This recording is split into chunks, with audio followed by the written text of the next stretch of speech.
It's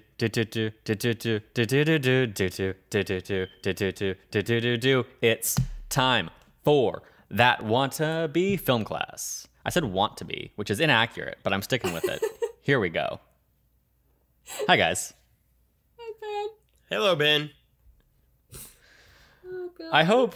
I hope that the singing continues until the end of time, or until I become deeply embarrassed of my inability to actually sing, which happens a little bit each time, to be fair. That's completely fair and valid. Or until Thank I kill you, which that is also a real possibility. That's always a possibility. That is also true. I'm kind of surprised that it hasn't happened yet. I haven't seen you in person yet. Yes, you have. I mean, like this year, recently. That's true. Yeah. It's been a while. You've had time to develop a deeper hatred for me. We have to work together now. You have to see me on a weekly basis. Like, in the past, it was tolerable because you just talked to me like once every 3 months. Logan, of course, has survived all of this. He's just out here being a chill boy. He's just vibing. He's just vibing. Just How's chilling vibing, out Logan? here. Just living my best life. Just doing my thing. Fantastic. What is up, everybody? Welcome to That Wannabe Film Class, the show where we love movies. So each month we choose a theme, and our members bring one movie that fits the theme for us to talk about. Maybe it's a movie they love. Maybe it's a movie they've been dying to see. Maybe it's a movie they just find interesting. I am your host, Ben Bellevue, and I am joined by the supervillain seducer, Chloe Naylor. That's me. And I am also joined by the man with no title, no name, the enigma of that nerdy site and that wannabe film class, Logan Wilkinson. Hello, it is me. It is you. This month, we are talking about rom-coms. And to kick it off, we're talking about Crazy Rich Asians. We are, of course, talking about rom-coms because it's February, Valentine's month. So it's fitting. That's a thing. Yeah. Totally. Some people do love things on Valentine's. Yeah. Love is totally Sounds in the nice. air, right? How many times have you guys actually celebrated Valentine's Day in your life? For me, Never once in my life. For me, it's one time, but to be fair, it was last year, so I was older than you are at your, I was 23, Chloe, you were 21. So at your stage in life, I was just sad.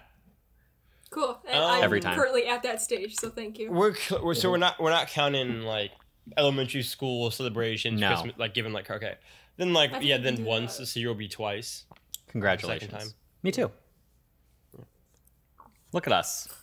Look at In us. committed relationships. Who'd have thought it? Look at Definitely you guys. not young me. To go back to young high school Ben, short, uncomfortable with himself and his body, never believing he'd find love. Now look at your body. You know what I mean? I don't want to. Damn. Ouch. It happened.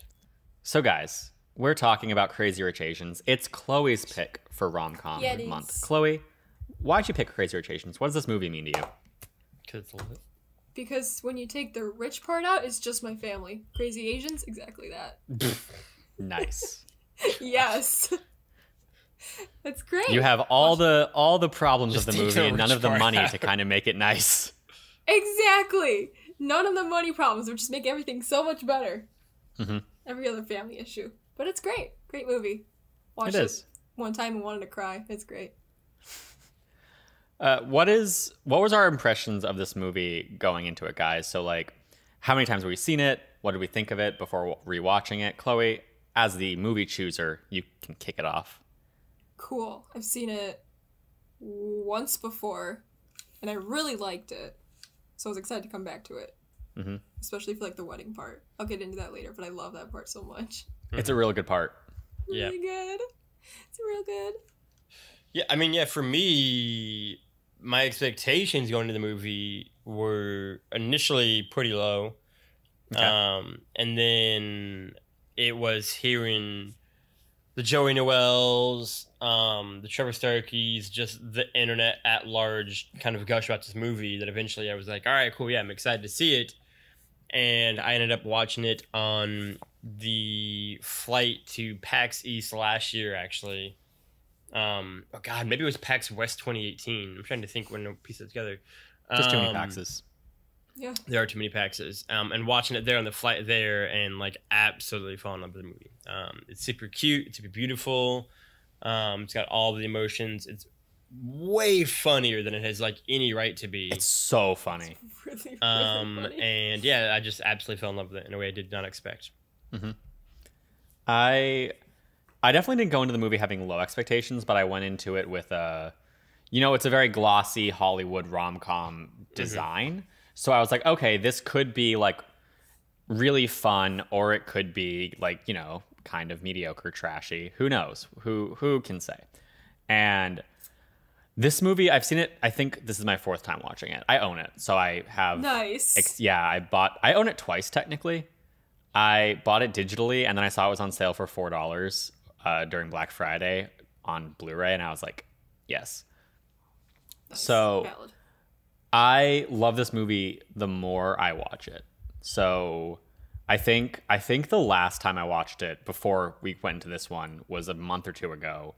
And that was a moment that kind of shifted it heavily for me from like, this is a really good, fun rom-com to like, I genuinely think that aside from a couple issues I have with it that we'll get into later, I think it's really well done and its characters are really charming and like, it's so great. I love this movie a lot. I was really excited to watch it again. Now, I know we're talking about this movie, but we're also talking about rom-coms as a whole this month. And seeing as this is our first month or our first episode of that month, I want to ask you guys, what do you consider a rom-com? Because I know we were talking about this a bit before going into the show, but it's a kind of nebulous genre, especially because it really exists as a merging of two, the romantic and the comedy. So like where that line is between a romance, a comedy, a rom-com is very thin. I know for me personally, I was talking to friends a couple of weeks ago and I was like, oh yeah, I don't think of coming of age movies as rom-coms, even though like technically they are. A lot of coming of age movies feature romance and that's a driving force. A lot of coming of age movies are funny. But aside from a couple that I think shift over the line, the majority of them, like my favorite movie is Sing Street. It's a musical, it's romantic, it's funny, but I don't think of it as a rom-com. And conversely, there's like To All the Boys I Loved Before, which is about teenagers and is kind of a coming of age, but something about it feels a lot more to me like I would classify that as a rom-com in a way I wouldn't classify Sing Street. So with all that said, what do you guys think? Logan, I know you had thoughts. Yeah, I think it depends on the movie. I think it's one that can kind of swing back and forth, right? Like, I think for me, a rom-com isn't a 50-50 split either way, right? Like, there are some movies that I think are rom-coms that definitely lean more into the comedy direction. There are others that I think are much more romantic and have far fewer traces of the comedy side to it. I also think, like many genres, there are movies that just kind of bleed over into a few different things. And so, like, I think, like, one of the movies we were talking about beforehand was, like, La La Land. It's like, I think you could put La La Land in the rom-com category, and I'd be like, I'm okay with that. I think you can put it, obviously, in the musical category, and I think you can make it a drama. Like, I think you can make it just, like, a pure, like, romance film. Like, I think it bleeds across a lot of different kind of genres of film. Honestly, La La Land if you like, funny, though? It's got funny moments for sure. Like, I think La La Land has humor in it. Like, I think... Yeah, but I mean, like, lots of dramas have funny moments in it. I think that's one of my sticking points, is, like, a movie that is a drama with some comedy versus a movie that is, like, clearly driven by a desire to be funny. I think that's one of, like... The dramedy, I think the dramedy kind of balance is one that veers wildly, right? Like, Monk and Psych are both dramedies, but they approach that format very differently, where Monk is obviously much more dramatic than Psych is, but they're each under the same kind of umbrella. And, like, I think ultimately genres can be tricky like this because there are just movies that kind of float across a few different ones. And so I think it's tricky, but, like, ultimately for me, it's sort of like, when you see, like, ultimately I wouldn't personally ascribe, like, first and foremost, La La Land is a rom-com, but I think it also could find a home there pretty naturally. And it just kind of depends on the movie and what you see, right? Like I may be different in the fact that, like, I think a lot of the John Hughes, like, coming-of-age movies I could see as, like, rom-coms, or at least probably 2 of the Molly Ringwald trilogy ones, like Pretty in Pink and 16 Candles. Yeah, I think both could very much be rom-coms. I can accept those arguments, yeah. Yeah, like I think they're definitely unquestionably coming-of-age movies, but I think those are movies that are like both. Whereas Sing Street could be a rom-com, but I think leans so much more in the coming-of-age part that I think it fits more naturally there, and isn't kind of as evenly split as other Molly Ringwald movies are. It's definitely a really interesting thing that we're getting into now. The more, because like our first 2 months were very clear lines. Did it come out in this decade? And superhero movies, not.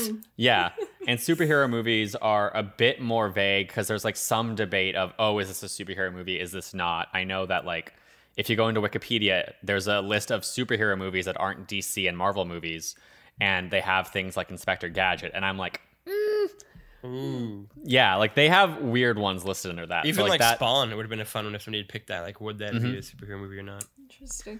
But we're really starting to get into that area now of talking about some of our months are very structured. Like Criterion month, which we're going to be getting to next month, I think, is like very structured. Is it on the Criterion website as a movie that they sell? No, then it's not a Criterion movie. But with rom-coms, with like dad movies, which is something we have coming up, stuff like that, it's like this very weird line. And yeah, dad movies is gonna be very nebulous. Yes, my dad listens to this podcast now. Shout out to my dad. And That's dad. And he texted me or called me, I forget which one. And he was like, "Oh, in terms of dad movies, you should think of..." Crap, I forget what he told me to think of. He texted me with advice for a dad movie, and it definitely wasn't one that we were like thinking of. Because I've done some research into like what websites consider dad movies, and it definitely doesn't fall into those parameters. But also, he is a dad, so by that logic, it is a dad movie. It is a dad movie. It is a dad movie. So yeah, genres are weird. I always reference, it's not movies, but I always reference Gorillaz, the band, because like one of the reasons one of their ideologies when they created themselves is like they wanted to blur the line between genres and kind of point out that genres are an arbitrary way of judging what something is. And that's a very good point. Like it is. There's rules to what certain genres like typically have, and then there are movies that break those rules all the time. And it's valuable to know what those rules are when you're creating my phone fell. When you're creating a movie, but it's also like once you understand it, breaking that rule is how you push the medium forward. Chloe, what do you think? Movies. Yeah, rom-coms. Well, yeah. Spoken like a true magician of the film arts. That's exactly what I am, because I definitely talk about movies in depth as much as you guys do. No, I don't know. I just, like, what a rom-com is specifically, it should just have, like, I think the driving force should be the romance. And then there's elements of comedy. And then, of course, drama and all that, but... Yeah. That's a big thing for me, is, like, I think the romance should be... And there's exceptions to it. I think if I like look through the list of rom-coms I've seen, I'm sure there are certain ones that are lacking in one element, but I think that the romance should be a like key force and also should probably be at stake. Like this movie, the driving force is kind of her conflict, Rachel's conflict with Eleanor, the mother, but that's still a conflict focused around the romance and like that surviving. So I think that's one of the big things for me is Sing Street. Yes, there's a romance in it, but a driving force, the key driving force in Sing Street is his career as a musician and her career as a model. And yeah, that's for me one of the big things, I think.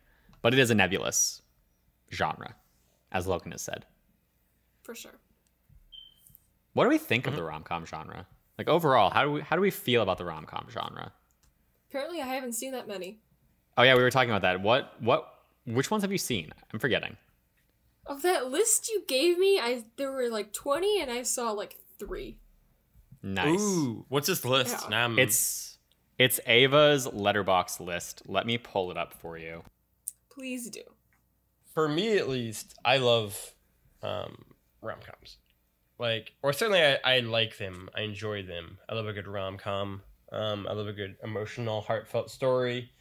And so I feel like I've gotten maybe worse at seeing them in recent years, but as like a kid and like a teen, I definitely enjoyed a good rom-com and checking them out. And I actually like movies. I like all. It's like it's what I say from like music. Like I love every genre of music. I love every genre of film. Like I just love the things. And so like there are good movies in all the different categories and genres in there. And there are a lot of like underappreciated, really fun, I think quirky, unique rom-coms out there that people aren't watching like they should be.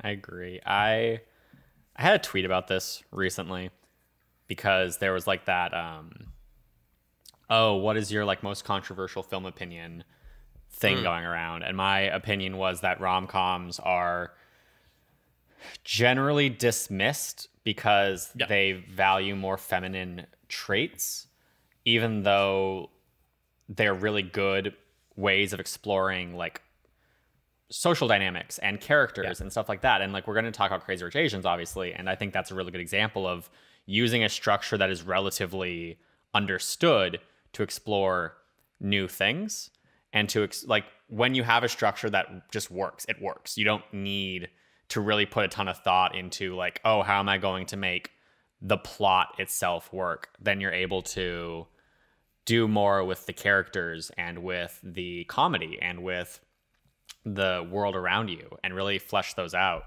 And I mean, we see that in other genres too. Like Star Wars, the original Star Wars movie, A New Hope, is lauded for being this like, great, like, you know, representation of the hero's journey.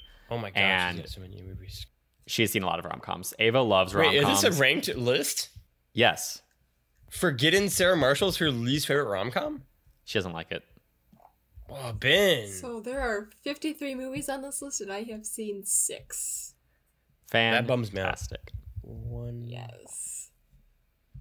I've seen, I think, like 29.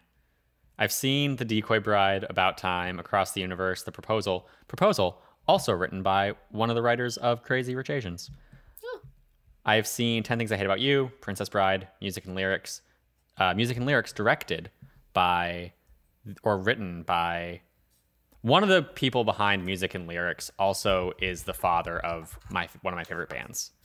Like, it's a brother-sister duo. Nice. Listen to Lawrence, guys. Lawrence is great. I've seen Singing in the Rain. We've all seen Mamma Mia. I've seen Hitch. I've seen Sleeping with Other People. I've seen Crazy Stupid Love. I've seen Set It Up. I've seen Crazy Rich Asians. I've seen What If.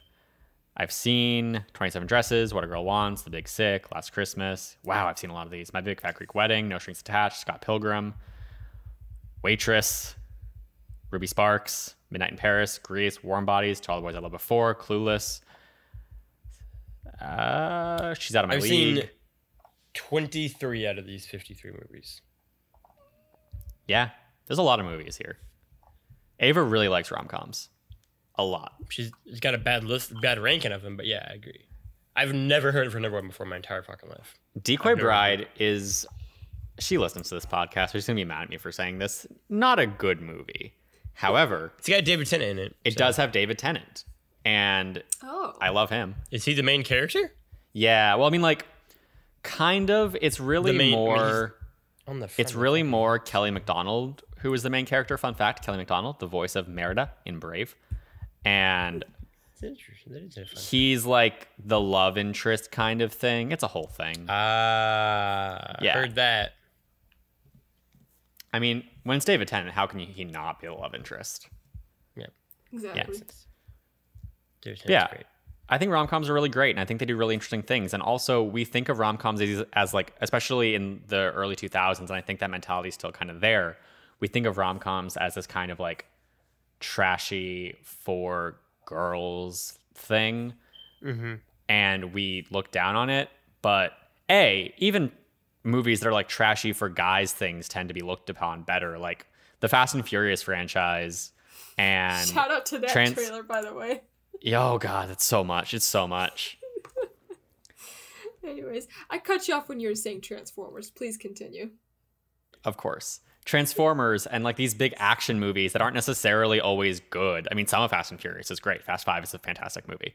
But Other ones aren't. They're just kind of like these fun, trashy action movies. And we look upon those and we're like, good. And then we look upon like sweet, cute, romantic comedies that aren't necessarily like the best movies overall, but do their job effectively and are fun. And we're like, oh, these are bad and lesser, and that's dumb and that's bullshit. And then like some romantic comedies go way beyond that. Like The Big Sick is a fantastic romantic comedy. Crazy Rich Asians is a fantastic romantic comedy that do really interesting things and explore really interesting concepts using an established format.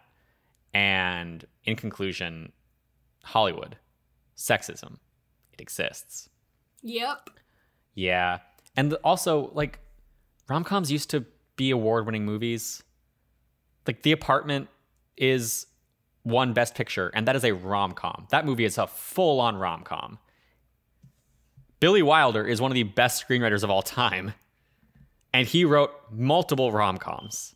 She's Out of My League, or not She's Out of My League, what am I talking about? Some Like It Hot. I had the S in my head, and I went the wrong direction. Some Like It Hot, rom-com. The Apartment, rom-com. This has been my pitch. Cool, I haven't seen any of them. Yeah, comedy is hard to do. Romance isn't always easy to do. William Shakespeare had a lot of romance movies. Were they comedies? No. But are they better just because they end with the characters dying? Also, no. Go off. Thank you. This has been my rant. Nice. With all that said, we should actually get into this movie. Yeah. And before we dive into the plot itself, let's talk about that crew. This movie, of course, is directed by John M. Chu. Now, do you guys know any of his work before this? Do you know what he's done? Probably not. You've heard of it. It's a weird list. He directed Step Up 2 and Step Up 3D. He directed both of the Justin Bieber movies. Interesting. He directed G.I. Joe Retaliation, the sequel to the G.I. Joe movie. He directed Gem and the Holograms. Oh, and okay. he directed Now You See Me 2. Interesting. I've never seen Now You See Me 2, but I have seen Now You See Me 1, and I regret First that. one? Oh, I liked it. I didn't. I liked it conceptually, and I liked some of the characters, but my problem with it was just like they were doing all this magic that clearly is physically impossible. And I'm like, this isn't fun. It's just CGI. Like, I don't... Give me, like, practical magic and sleight of hand and all that kind of stuff. Even if it's not actual magic being done, make it magic that could be done, and I'm sold. But instead you have a guy disappearing into a puff of cards, and I'm like, this is physically impossible. Nah, he can just do that. It's fine. Or at least accept that these people are basically wizards. Like, if you acknowledge that they're wizards masquerading as magicians, sure. I'll accept that too. This is my Now You See Me 2 rant. I'm having a lot of rants today, guys. Apparently. That's actually the sequel to the hit franchise Harry Potter, but nobody ever knew that. JK. What have you done? Wasn't just kidding this time. Okay. He's also directing the upcoming In the Heights movie, which is the movie adaptation of Lin-Manuel Miranda's In the Heights Broadway show. I'm super excited about that movie. I don't know if you've seen the trailer, but it's going to be great. Beautiful. It looks so good. I'm very excited. And if you've looked at the movies that he's worked on, a lot of them feature dancing. Step Up, dancing. Gem and the Holograms, I have not seen, but it's about a band, so I'm assuming dancing. We see dancing slightly in this movie, Crazy Rich Asians. We see dancing in the Heights, obviously, a lot of dance numbers there.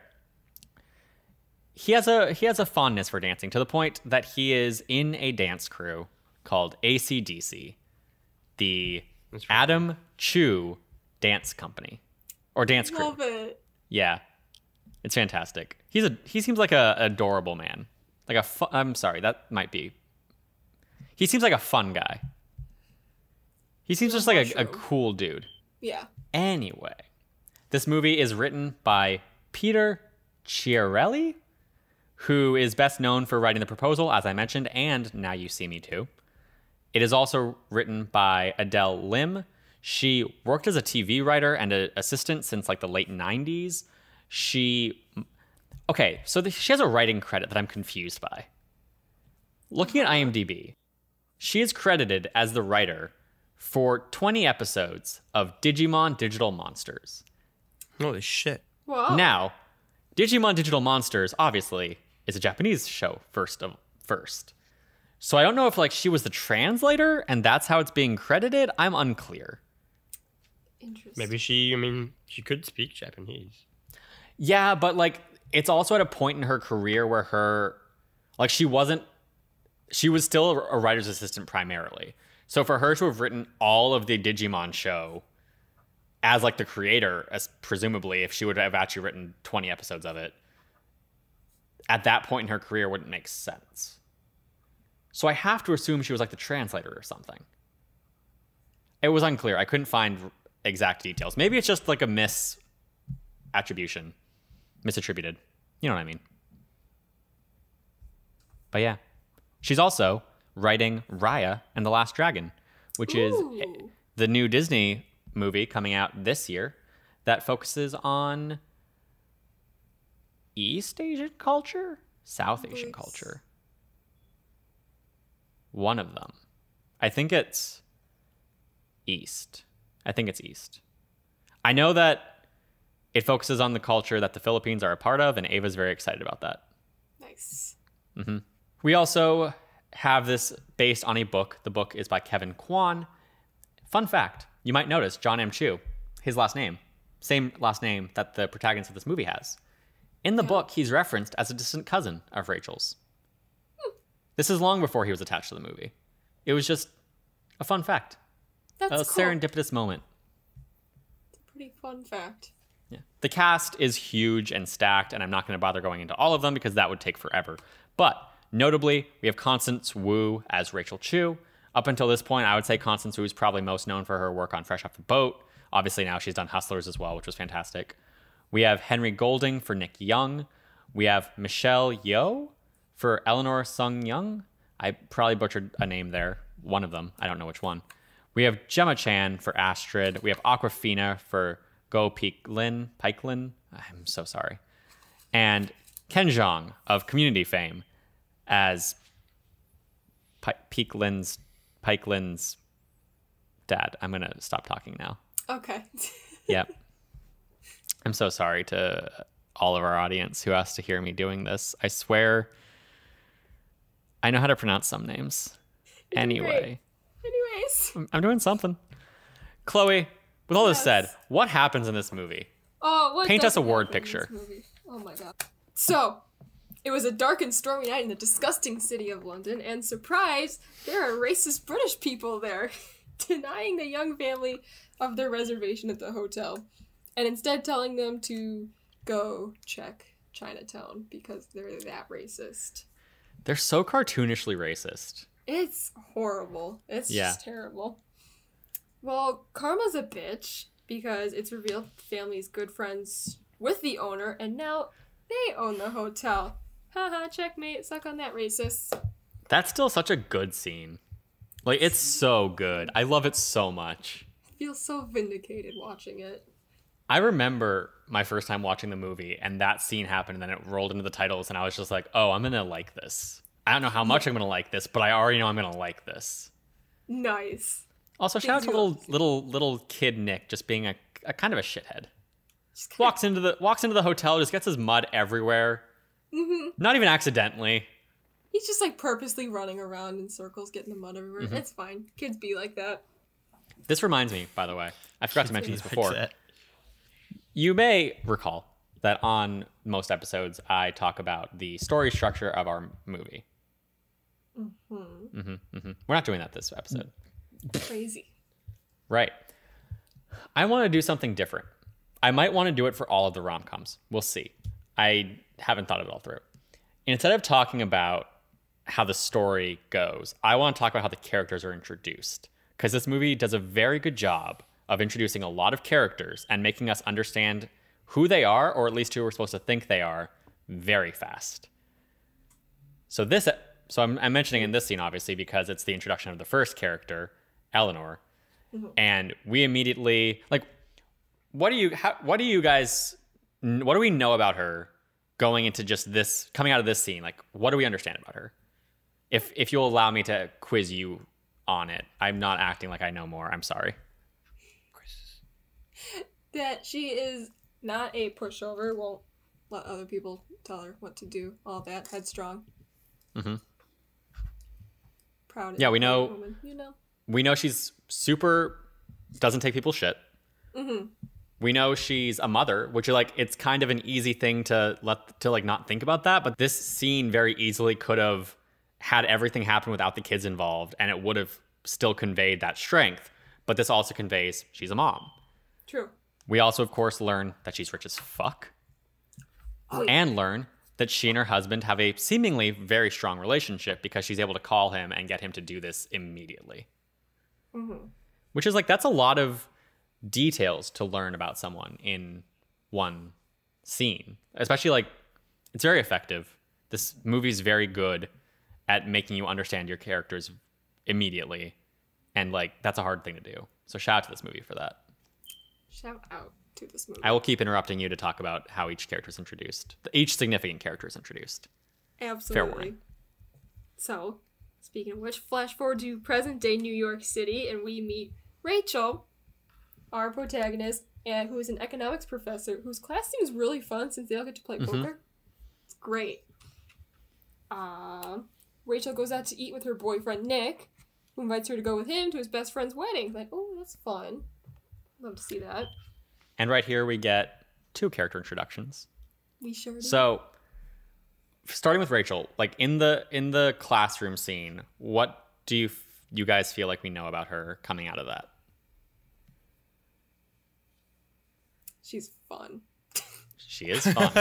No, that's an important one. Like everything, every detail matters. Every detail is something that the writer has chosen or the writers have chosen to do to express who this character is.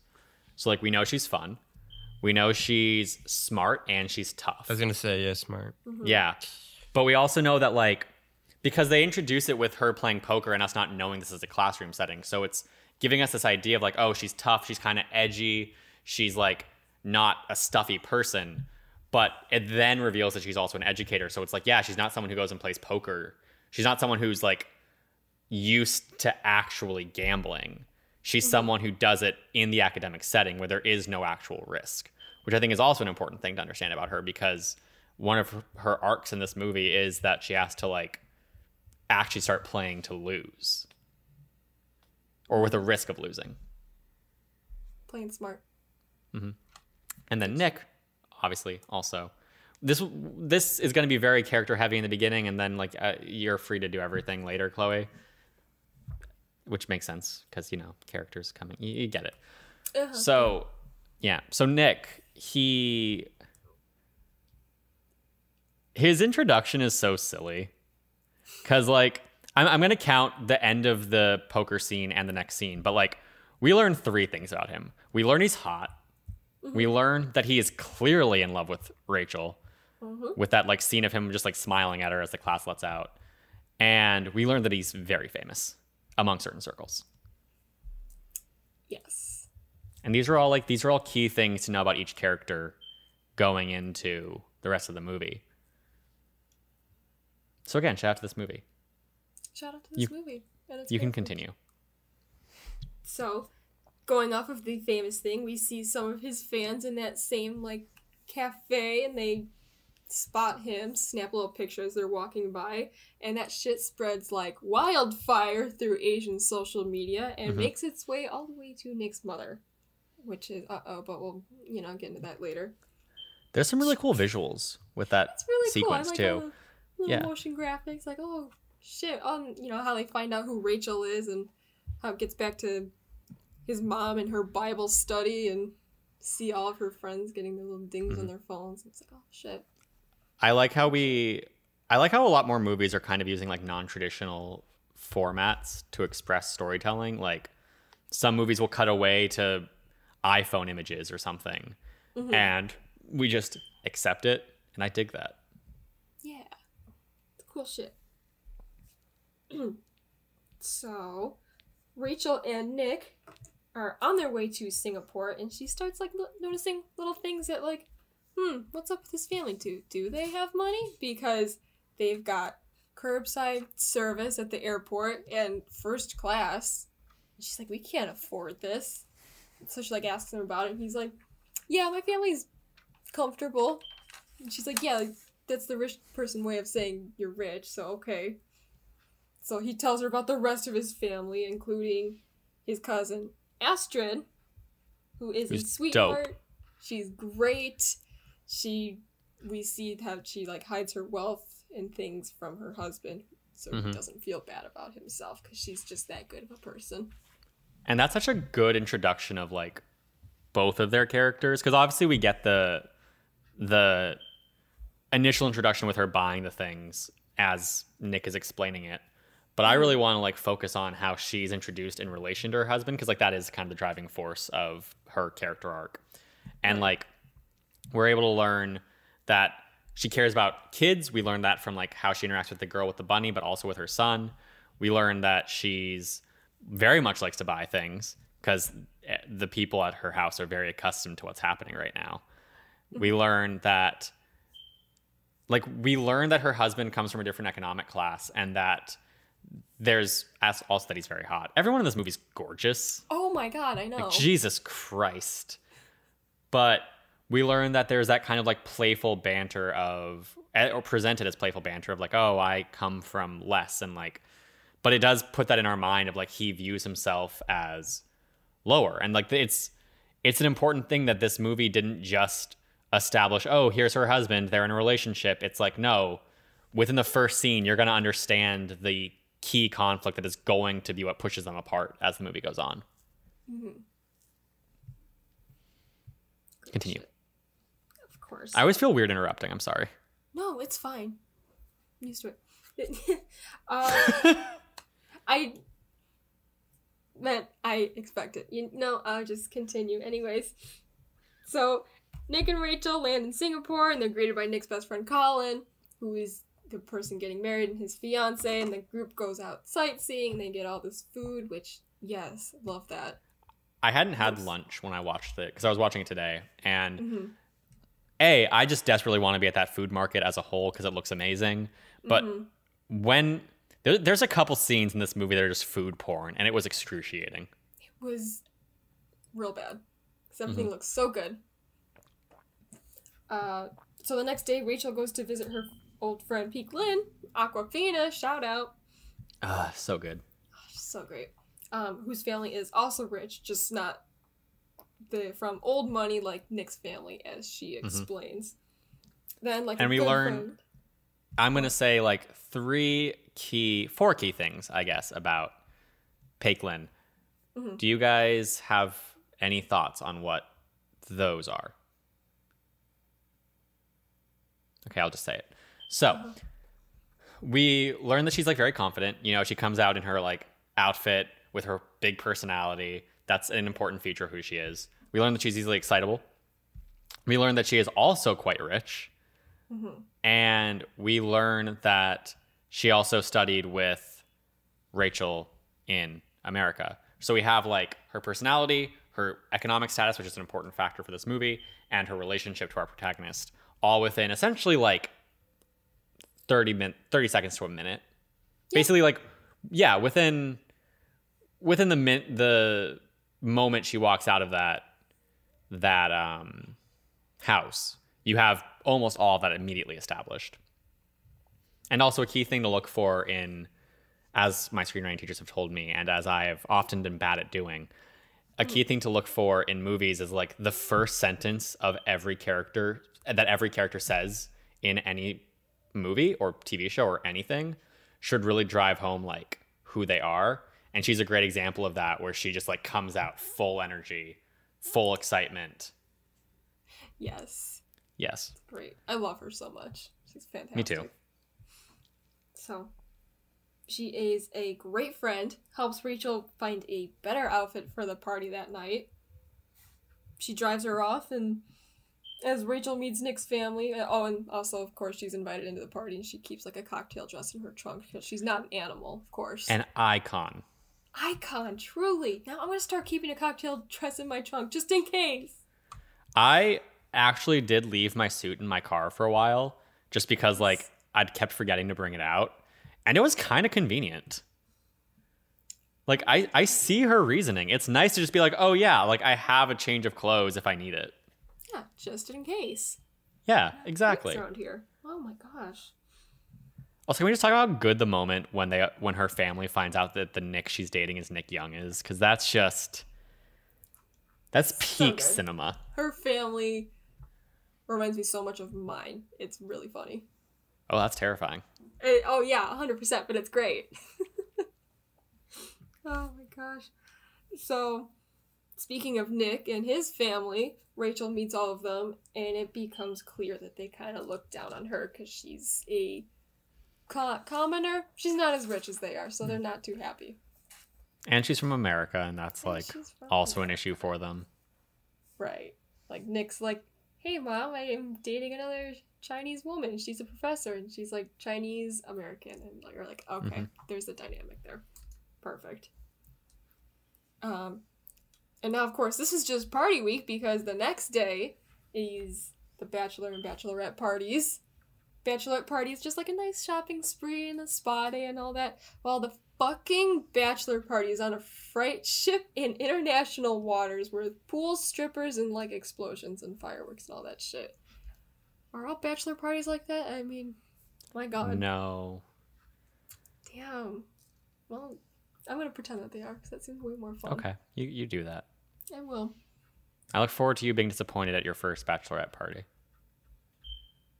Oh no, I've just like the bachelor party specifically, not the bachelorette like island, just the bachelor party. Just the bachelor party. Okay. Yeah.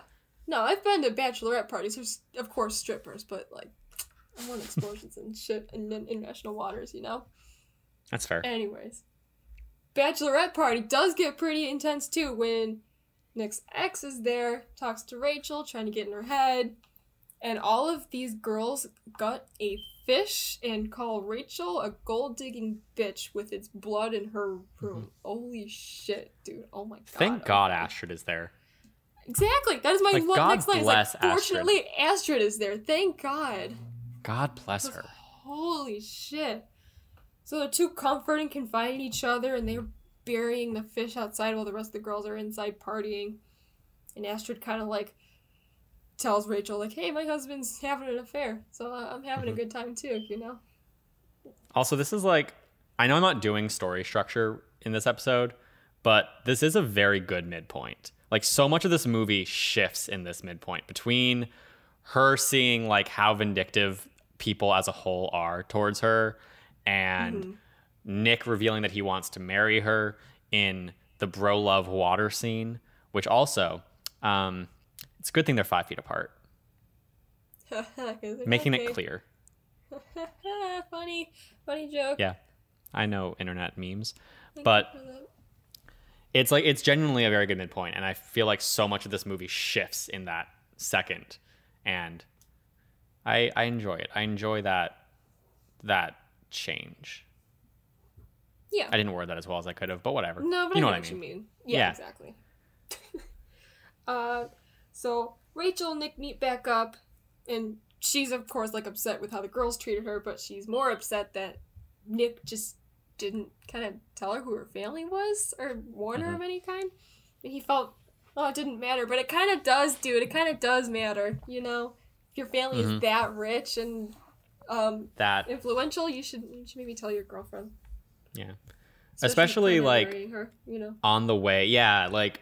I understand him not wanting to talk about being rich, like in the first year of knowing her theoretically, because it's like it's not affecting their relationship, but you're planning to marry her, like you're planning to ask her to marry you, and also you're going to meet them, and your explanation was they're comfortable or we're comfortable. Right. But like you should maybe prep her a little bit, like if they're gonna, and if you know how your mother is, you should maybe prepare your. To his credit, of course, he does acknowledge that like he fucked up. That's true. Thank God. Yeah. He's not a complete shitbag. On that note, I really like this scene and the scene with the two of them in the hotel, their first morning there, where there's kind of like being cute and coupley, because we don't get that many scenes of them actually interacting as a couple, because so much of it is focused on like Rachel and Eleanor's dynamic and Eleanor and Nick's dynamic separately. But those few scenes where they are together is just, it's very good. Like, it sells me on their relationship really effectively. It doesn't feel like it's forced. It doesn't feel like it's trying to be charming. It's just like, no, this is how couples behave. Yeah, and it's cute. Mm-hmm. So they go off to his family's house and they're making dumplings. Rachel notices Eleanor's ring and she's like, that's beautiful. And then Eleanor, like, it's like, oh yeah, his father made it for me. And, like, later goes up to Rachel being like, yes, his father made it for me, but it's because his mother did not approve of me, so she didn't get the family ring. Of course, had to, like, prove her worth. And then she makes it very clear that she does not think Rachel is good enough for Nick and never will be. So, oof. Yeah. There. In a power move where she forces Rachel to step down the stairs, which just... Eleanor is really that bitch. Oh, she is that bitch. Oh my god, I'm scared of her. Me too. Yeah. I really like how this movie, like, I have this note throughout my watching of it, so I'm trying to, like, find the specific moments where I'm thinking of, but this movie does a really good job of not making rich people's dismissal of, like, the poorer class an inherently, like, evil thing, which I like a lot. So, like, at the bachelor party, when they're all talking and the one guy's like, look how much shit I was given for marrying my wife. And, like, dude, you're marrying this, like, girl who's amazing and great. The fiance, the bachelor parties, you know who I'm talking about. Yeah. But also, she's the heiress to $1 billion empire. Like, you think your family isn't giving you all of this because of that? And it's just... And then, like, you see Eleanor talking about how she was looked down upon when she came into the family and how she had to earn the grandmother's respect, which, like, you see over time she doesn't really have to a complete degree, even after all this time. And it's like, it's this cycle of expectations making the younger generation conform to it. And then, like, as they get older, they're like, well, I had to deal with this and I had to face these problems, so you should too. And, like, with Eleanor specifically, she's saying, like, there were so many sacrifices I had to make, and if you're not strong enough for that, you're fucked. And, like, that's valid. Right. Like, that's a valid concern to have for the person who wants to marry, like, your son. And even beyond that, I'm sorry, I'm talking a lot, but no. Even beyond that, there's that moment during the, like, the flower blooming in the beginning of the movie where Eleanor is talking to her friends and they're like, oh, it must be hard not having Nick come back when he was supposed to. And then she's also talking about how her husband is away. When she's talking to Nick, she's like, oh, your father is away. He could really use the break that would come with you working with us. And I'm like, honestly, like, that must be so hard. Your son leaves. Your son, who you didn't grow up seeing all the time because you let him live with his grandma, so he would be in a position to, like, get all of this. He leaves. And then when he's supposed to come back, he doesn't. So then not only do you not get your son back, you also don't get to see your husband that much because your son isn't back to take off some of that workload. So it's like your son is gone. You've sacrificed all of this so that your son could be in this position, and your husband's gone. And, like, that sucks. It really does. She's gone through a lot. I know. Man. Like, I feel for Eleanor. I know. Like, she's also kind of a jerk, but, like, I get it. But you understand why. Mm-hmm. Oh, goodness. Great movie, by the way. It is a great movie. Anyways, it's wedding time. Everyone's getting ready. We're calling out and getting abandoned by our cheating husbands. It's great. It's also the most beautiful wedding ceremony I've ever seen. Holy shit. God, it's gorgeous. I, like, always go back and rewatch it because, like, the music, Can't Help Falling in Love, Are You Kidding Me? And, like, with the water down the aisle, I can't. Oh. The lights being held up by everyone over her as she walks in, like, Jesus Christ. Oh God. It's beautiful. It's gorgeous. Oh. I don't know who designed this wedding ceremony, but, like, give them an award. Can you design mine too? I want it to look that beautiful. Holy God. Also probably stupidly expensive, but it's fine. Yeah. Everything is great. until the reception when Eleanor kind of pulls Rachel and Nick to the side and reveals that she hired a PI to dig into Rachel's past and find out that her mother cheated on Rachel's father and fled the country. Oh my god, that's a lot to unpack there. Mm-hmm. Rachel, understandably upset, says she wants no part of this family and leaves the party. I get it. Me too. Yeah. So she stays with Pete Glenn and she's pretty upset, and then, oh my god, yeah, her mom is there, so that's nice. She explains that her original husband was abusive. She kind of found refuge with a friend from school, which is where Rachel came into the picture. And fearing that her husband would kill them, she just fled to America, which is understandable, I get it. So Nick meets with Rachel in the city later, after we find out that Nick was the one that called Rachel's mom to come comfort her daughter. And, oh shit, while they're by the city and by the water, he proposes! But we don't see her answer just yet. Instead, we see her playing mahjong in the city when Eleanor goes to join her. Rachel tells Eleanor she denied Nick's proposal because she doesn't want to be the reason his family disowns him. And she also says that if he chooses family over her, Nick might spend the rest of his life resenting his mother. And this is a great scene, by the way. It's a fantastic scene. It's a fantastic, like, exploration of the situation, too, that I kind of wish we got earlier, to be honest. Mm-hmm. Like, I wish that conflict of, as much as I love this scene, I do wish that conflict of, like, if he chooses you, he loses his family, and if he chooses his family, he loses you, and how do you grapple with that was something she struggled with for a bit more time. But it is very cool to see her be like, I'm in control of this now. Peace. Yes, exactly. And, like, Eleanor's like, only a fool folds a winning hand while Rachel draws the tile that will complete her hand, winning her the game. She replies saying, like, oh, she loves Nick so much that she's willing to sacrifice his happiness for his, and when he finds somebody that Eleanor will approve of and they're happily married, that it is all because of Eleanor.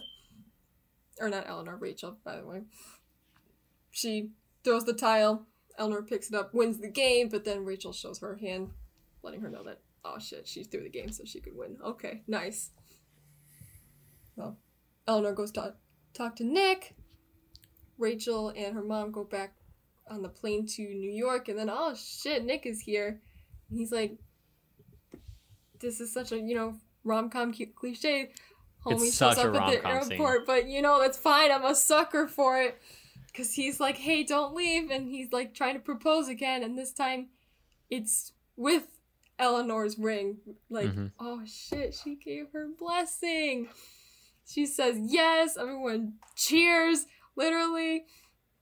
And then there's a surprise engagement party back home. Everyone's there. It's exciting. It's beautiful. It's beautiful. Happy ending. Oh my god, it's great. Warms my cold, dead heart. And also, I didn't realize you still had one of those. It's crazy, Sometimes it's there. But so, guys, that was Crazy Rich Asians. It was a time. It was a whole experience. What did we think after this rewatch? Logan, we've been talking a lot. What did you think? Yeah, Crazy Rich Asians is a great movie. I think there's kind of no two ways about that. I think what I enjoyed, particularly I think when the first time I watched it, is I think how it kind of tweaks and reinvents and reinterprets a lot of kind of the classic rom-com cliches and does them new and does them, I think, in a very fresh, unique manner.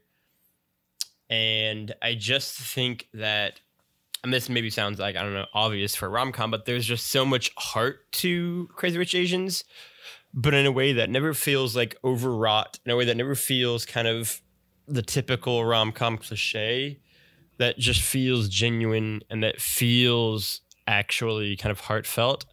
I think there's so much charm to the movie. I think there's so much kind of life to the movie. It is just a very enjoyable experience to watch Crazy Rich Asians. It is just a very joyful experience. It's one that I think, to Chloe's point, makes you just kind of feel warm on the inside and feel, I think, all kind of the best feelings you can get out of a film like this. Also, just easily one of the most stylish and visually impressive movies you're going to watch. It's just absolutely a visual wonder. It's gorgeous. It's so beautiful. Absolutely.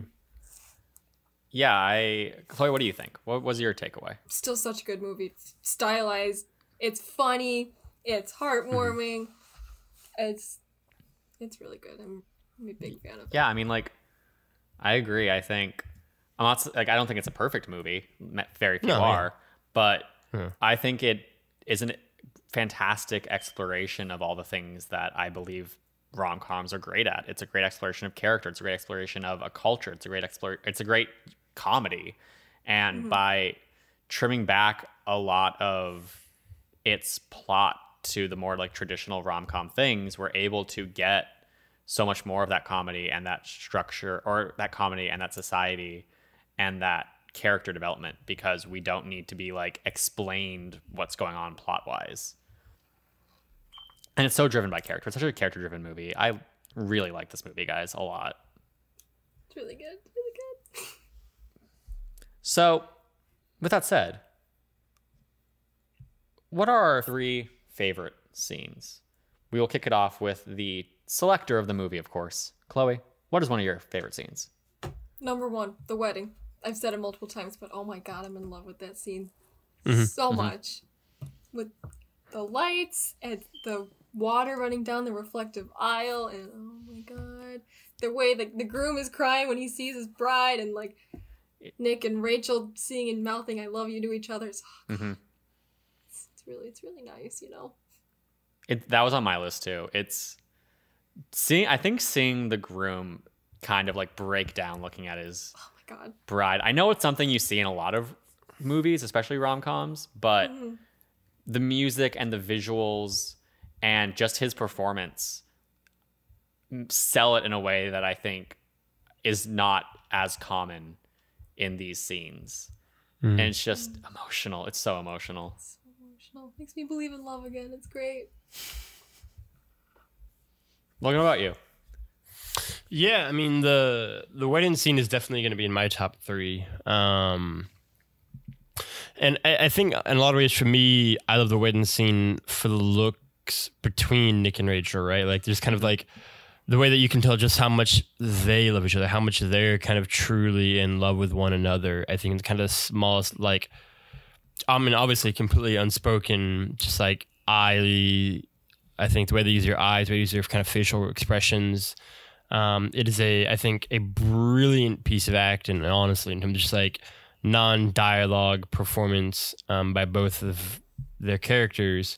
And also it is just beautiful. It is just a kind of ode to love, both of the bride and groom. And then I think really cleverly, to 2 people who are just kind of there, but are separated, but still have such an immediate kind of strong connection emotionally across kind of this wedding. It's awesome. It is a beautiful, beautiful scene. I fully agree. I mean, yeah, the wedding is in my top 3 as well. As I said, it's fantastic. There's a lot of really good scenes in this movie. Narrowing it down was kind of hard, but I think it is like, I think this is probably something we're going to see as we go through it. There's just like those certain scenes that stand out visually and like narratively. So, Chloe, what is your second choice? Nick and Rachel first arrive in Singapore and they meet up with their friends and they go out eating. And, oh my god. Yes, I want that, please. Thank you. I love how this movie, and like it makes sense because it's set all in Singapore, but I feel like a lot of movies that go to places like Singapore or Dubai they tend to be like action movies, like a Fast and Furious movie or a Mission Impossible or a James Bond. And whenever we see those, the places are always set pieces. They're not like lived in. They're, oh, let's go to the tallest tower in Dubai and jump off of it. Or let's drive cars through these 2 towers. And that's fine. Like that's what those movies do.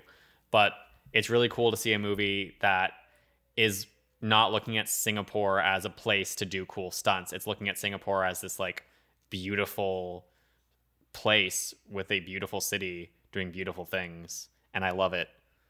I love being able to see other cultures in these things. Yeah. It's beautiful. So Logan, what is your second favorite scene? Yeah, so for me, it actually is going to be the scene where Rachel's trying on a bunch of different outfits and dresses before going to the kind of the big party. Mm-hmm. That scene's just again, it, like going back to Crazy Rich Asians, I think humor so well, right? And like Awkwafina just fucking killing it in like Fantastic. a series again and again and again. Like she, I think, is such a dynamic presence, and like her whole family, I think, in those series of scenes that she's trying to try on different outfits and different dresses, it's just such a funny thing. I think it establishes kind of this sort of surreal world that we are now going to be developed in for the next like hour and a half. It's just such a funny scene that like every time I watch, like just like even like clips of that, I just kind of find myself like dying of laughter. And they just seem to be having so much fun. And Yeah, like, it's always exactly. fun, like in movies like this, to see actors clearly having a blast. Yeah. And I think it's very much present throughout that. For me, like you touched on this with the family, for me, my second favorite scene is the lunch when you first meet Peiklin and her family. Yeah. I mentioned it also in the recap, but like their reaction to her dating Nick Young is fantastic. The jokes about like, oh, do you want to be skinny like this American is very funny. That's really The weird brother is so Yes. strange. Really funny. The Asian Ellen joke Yeah. is hilarious. I Yeah. love that scene. Yep.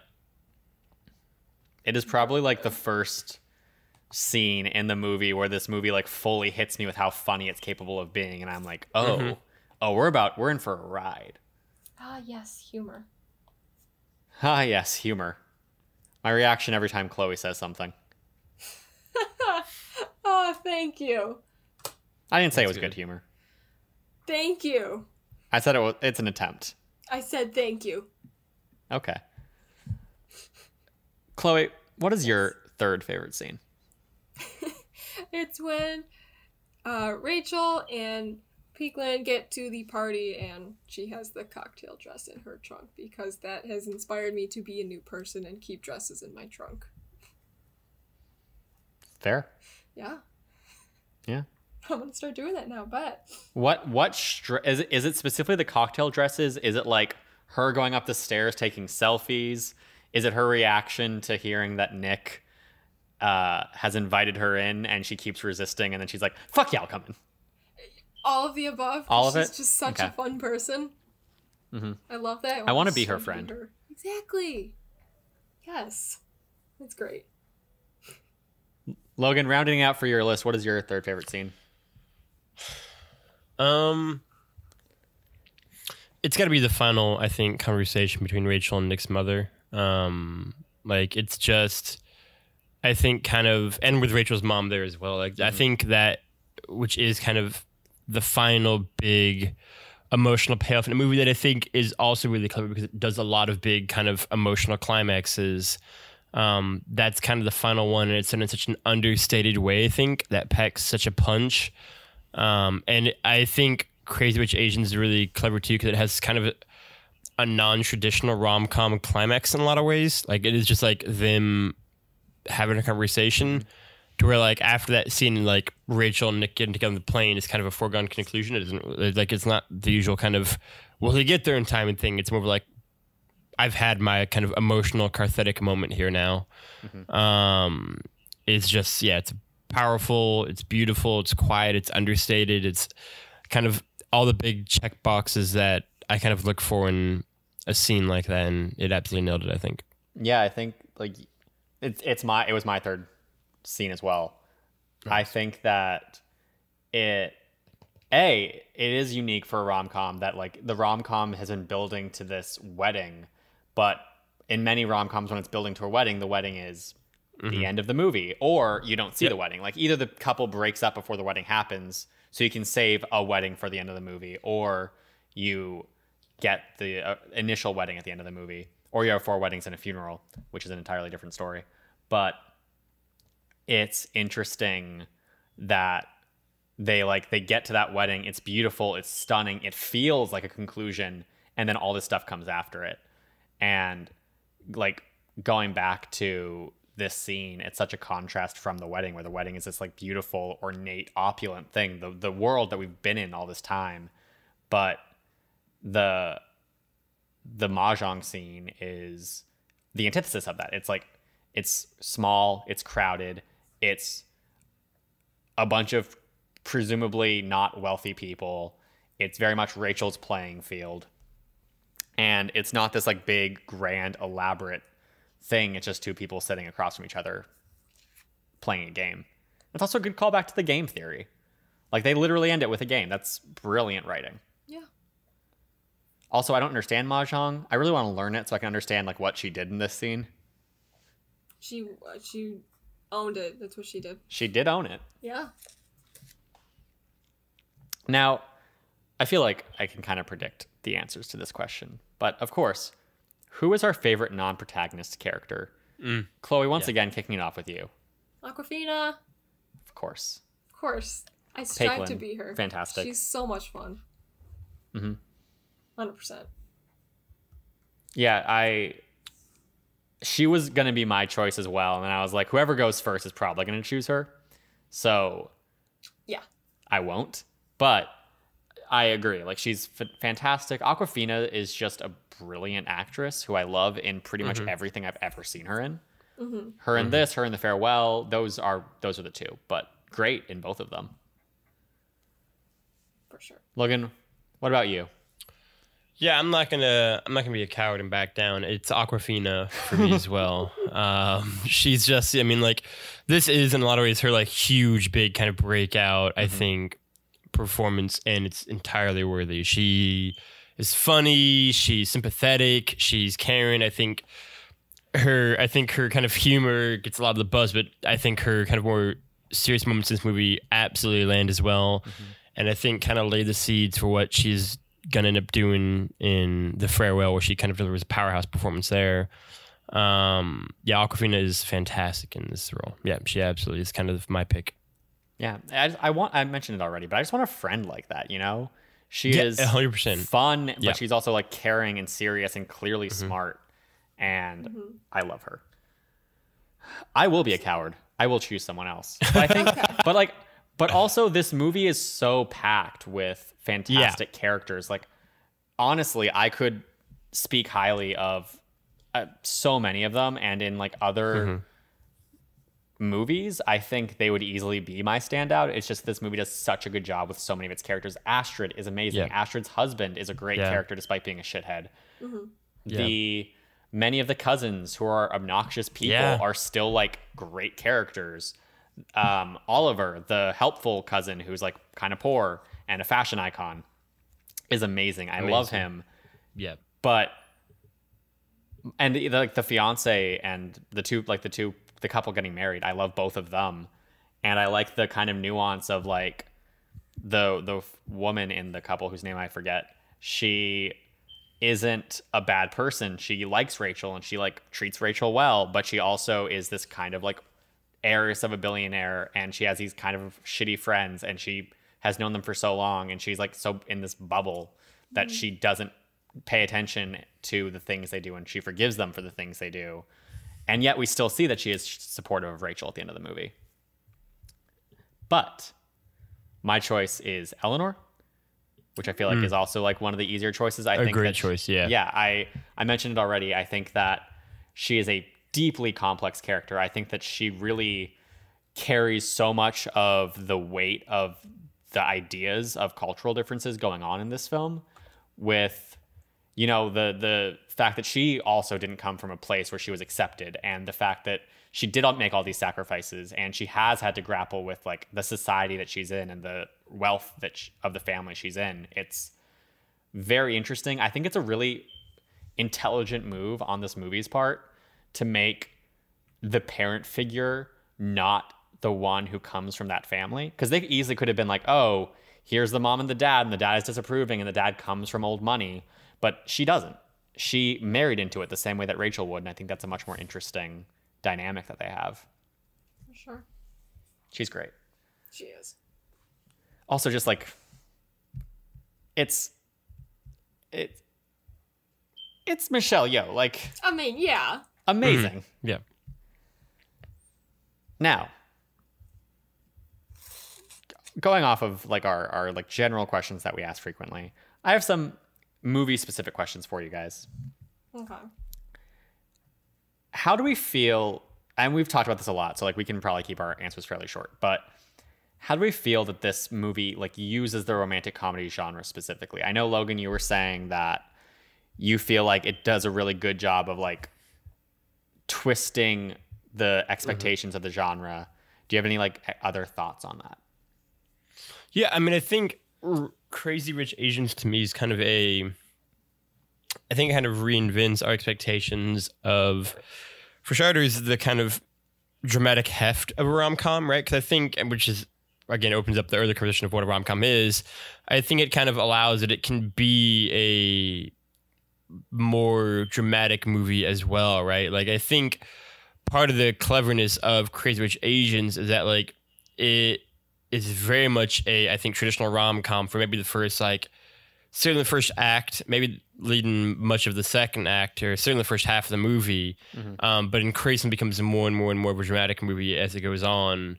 And like I said, like, its kind of big emotional climax is a understated, quiet, essentially conversation between Rachel and Nick's mother, and like it's not really the kind of the traditional like run into the airport scene. It's not really the traditional like breaking up a wedding scene. It does it in a much more kind of, I think, purely drama role. And I think how it kind of reinvents and how it kind of modernizes and how it kind of updates all of the kind of cliches and baggage in a way of traditional rom-coms is like super clever and super cool. And I think kind of brought a breath of fresh air to the romantic comedies of kind of the late 90s and early 2000s that me, Ben, and Chloe all kind of grew up on. And so I think it's just a really, really clever movie at what it does, just generally, but also within its own kind of romantic comedy genre. Mm-hmm. Chloe, do you have any thoughts on it? Nothing that it's a movie. It's a movie. It's real good. It's real good. You know, like I feel like there isn't anything that I can say that probably isn't redundant of things I've already said or that Logan has already said. Mm-hmm. But it's very cool to see the genre being used to explore new areas and new like societies. And this movie really touches on everything I love about rom-coms, which is it can help us understand new characters and new cultures and new ideas, while also being this just like very funny, very charming, very like joyous, beautiful movie that I walk away from and I'm like, man, I'm not saying that like this movie is a perfect cultural representation of Singapore. We'll get into that, but I definitely understand at least a superficial part of a culture I didn't as well understand before. And I understand the complexities of these people and like the American identity clashing with the more Chinese Singaporean identity, and all these things are super cool. And I love seeing the rom-com genre being pushed to new boundaries and used in new interesting ways. I really love rom-coms, if that isn't clear. Besides that, how do we feel about, like, you know, this movie came out in 2018, same year that we got Black Panther. This movie stars Awkwafina. Awkwafina has also gone on to do The Farewell, which we mentioned. We also have like Parasite, which came out this year. And like, obviously it's not an American movie set in South Korea, but it is a South Korean movie that has gotten American like perception on it, which is very rare. So we're seeing more of this trend towards movies that immerse themselves in other cultures. For Black Panther, obviously it's a fictional country in Africa, but it is heavily influenced by like African cultures. And with The Farewell, we get China. With, like I said, Parasite, we get South Korea. Like, I feel like the obvious answer to this is, yeah, it's cool to see other cultures, but like, how do we feel about this trend? Yeah, I mean, like, I'm in favor of it. I like it. Mm-hmm. I think that inherently in getting stories and getting perspectives that are different than your own, my big thing is that like it inherently makes, I think, you more empathetic and more understanding and more thoughtful, and it kind of forces you to listen instead of speak, all of which things I think that are good qualities to have. I think that it just makes you it just helps to allow you to become a more well-rounded person. And also, like, their stories are probably really interesting and really fascinating and complex and dynamic, because of course they are, because that's humanity, that's life. And seeing kind of the different shades of that and seeing the kind of the different ways that can be told and that can be shown off, I think is always exciting and always fascinating and interesting. So I'm all the more for it. Also because Parasite's a fucking masterpiece. I just saw it in black and white edit. It was so cool. Ooh. Yeah. I like that. I like the color edit more. I think it like sure. If I had to choose one to watch for the rest of my life, I would choose the color one, because I think like there's elements that just work better in color. But the black and white edit definitely highlights other elements of the movie that aren't as highlighted when you have the full color edit, and that was super cool to watch. Parasite's so good. I told my brother I wanted to watch it, and he handed me a flash drive. He's like, "Here you go." He said Parasite is on it. Do I trust that? I don't know. Rent the movie, support the artists. I know. Maybe he did. I don't know. I don't know what's on there. He definitely didn't if it's on a flash drive. 100% not, but it's fine. Is it? It's fine. Don't worry about it. It's not like it's Avengers where it's like, oh, Disney already has all this money. It's fine. Don't worry about it. This podcast does not endorse torrenting. Please don't steal movies. Unless it's a Disney movie, then torrent that. Yeah. Or if you need to torrent a movie to have a digital file to edit, but you've already paid for it, then that I also will accept. Yeah, that's fair. That's a fair play. But yeah, like I agree. I think it's really weird looking back on our upbringing as, you know, like children of the 90s and 2000s in America, where we're such a global world. But at least from my perspective, the society that I was shown growing up is so American centric. Like, we didn't see other cultures. We didn't see other places. I didn't grow up with an understanding of like India or China or maybe Japan a little bit because anime had moved over. But even that, like the anime that I watched, I didn't think of as anime because it was like the Cartoon Network Toonami stuff. So it's just cool representation wise to see other cultures being represented. But it's also, I think, important that if we're going to live in a global society, to understand our global society. And I hope we do see more American movies that are indicative of that. And I hope we do get more foreign movies that are accepted in America and watched, even if they are subtitled, because as Bong Joon-ho, #BongHive, said, it's amazing the amount of movies you can find when you get over the 1-inch tall barrier of subtitles. Love it. That man's an icon. Truly is. And even like, it's more interesting. So here's the thing. When this movie was when the book was initially being looked at by producers to be made into a movie, there was one production company.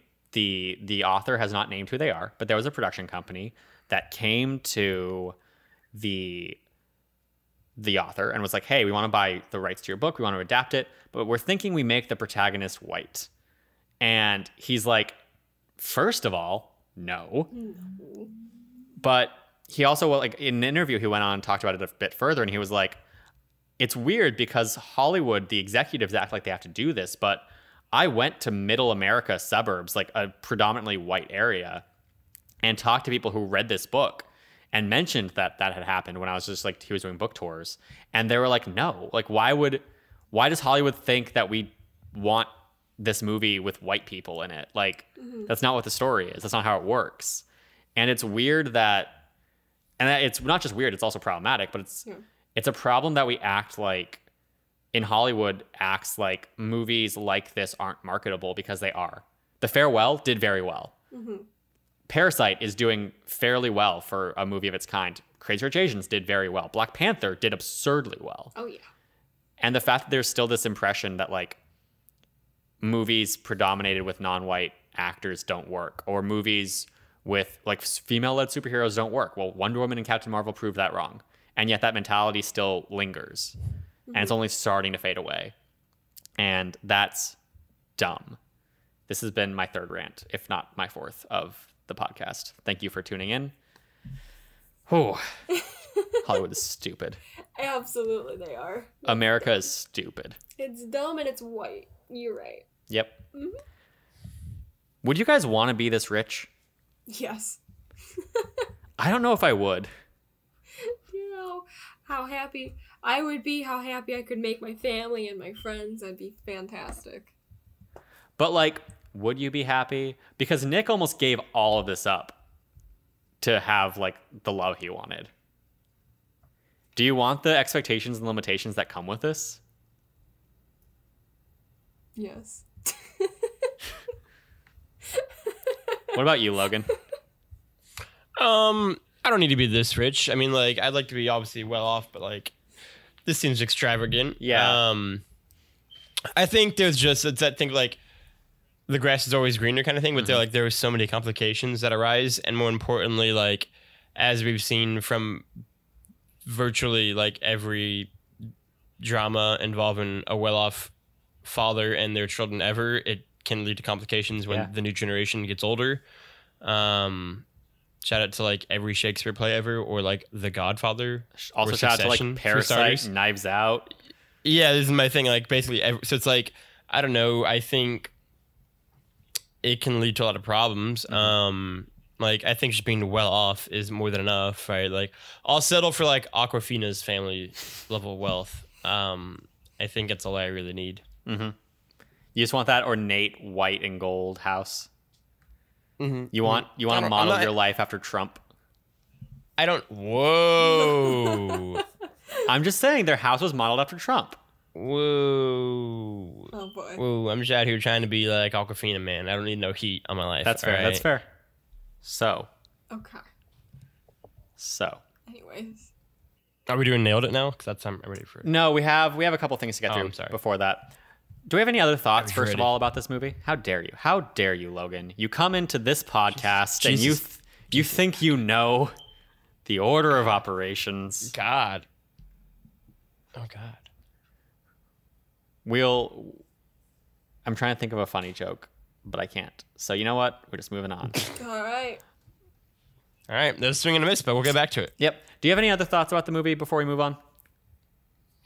I love it. Yeah, me too. I mean, visually, I think thematically, I think acting wise, character wise, like I just love this movie. It's a great rom-com. Like it is probably my favorite modern rom-com, in like that traditional sense of what a rom-com is. I agree. I mean, I'm not sure it's my favorite modern rom-com, but it's definitely up there. I like it a lot. I like it a whole hell of a lot. I think the only one off the top of my head that I like anywhere near as much as it is The Big Sick. I have not seen The Big Sick. That's why I can't rank it ahead. You gotta watch The Big Sick. I know. It definitely leans more into that like dramedy rom-com that you were talking about. You know what? I might know what I'm gonna pick for my nomination this month. Ooh, fun. I'd love to talk about The Big Sick. So, reception-wise, I mentioned that this movie did very well. Releasing in 2018, it got a 91% on Rotten Tomatoes. It had a budget of $30 million and made $238.5 million off of that, which is a very nice earning off of such a small budget movie. Also, it's impressive how beautiful this movie is for $30 million. Like, I know $30 million isn't small, but compared to things like $200 million spent on Cats, for the cost of Cats, we could have had 6 of these movies and there'd still be a leftover budget. God, that is ridiculous. Now it's time for Damn, That's Crazy. Fun facts about Crazy Rich Asians. So, there is a sequel being made. Chloe's leaning into her face. It's fine. Or leading her hand into her face. You know what I mean. You get it. Continue, Ben. It's fine. every time you react, I wish this was a video podcast. I feel like we're really missing out on key Chloe content. I honestly, 90% of my humor comes from my facial reaction to things. That's fair. So there's a sequel in development for this movie. There's 2 sequels in the books. So we will probably get a trilogy. The sequel sadly did lose Adele, not the singer, but the writer, Adele Lim, because she was reportedly being offered to be paid about $110,000 to write the sequel, whereas Peter, the other writer, was being offered almost $1 million to write the sequel. And she got real upset about that. And it's a complicated issue, I know, because I've heard like other writers talk about it, where Hollywood doesn't really view the TV industry, especially like the TV industry era that she came from, as the same as the movie industry. So to build what you're worth as a writer in film, you have to like keep writing successful movies, and just over time your pay scale increases. That said, this is a very successful movie. And also, like, I'm trying to find his name again. Peter Chiarelli, whatever his name is. He wrote 2 movies that were actually made and decently successful. And she wrote for TV for nearly 20 years.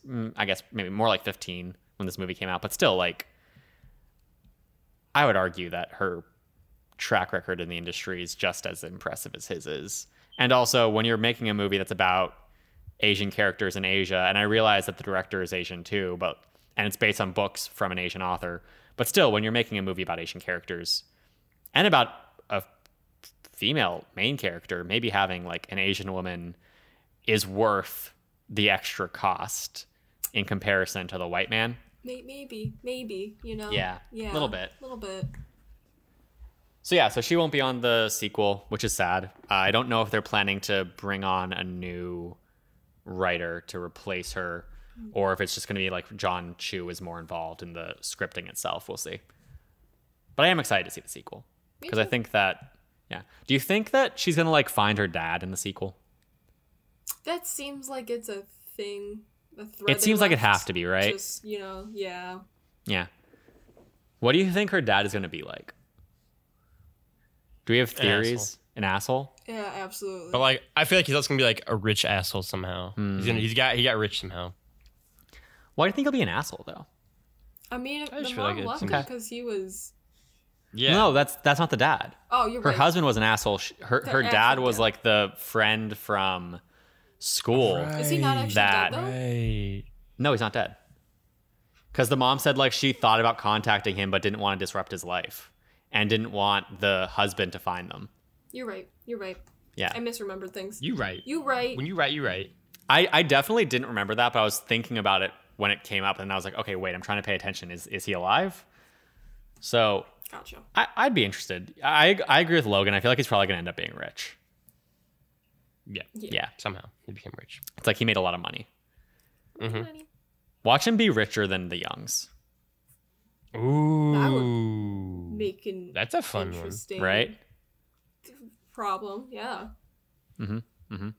Interesting. This movie also had a huge distribution bidding war. Netflix was offering a guaranteed trilogy and a huge payment to all the stakeholders in the movie's production. However, they decided to go with Warner Brothers because they felt that this movie deserved the significance that comes with a theatrical release, whereas they felt like Netflix, for all of its acclaim, would kind of feel like, well, yeah, Netflix does the more daring things, but they wanted this all Asian cast movie to get a theater release, which I think makes sense. I think that's a really smart move on them, on their part, in terms of impact. They're getting a trilogy anyways. Yeah. Constance Wu initially had scheduling conflicts, but connected with Rachel so much that she was able to convince the director to push filming back by 4 months. Thank God. Yeah, Because Constance is great. she is.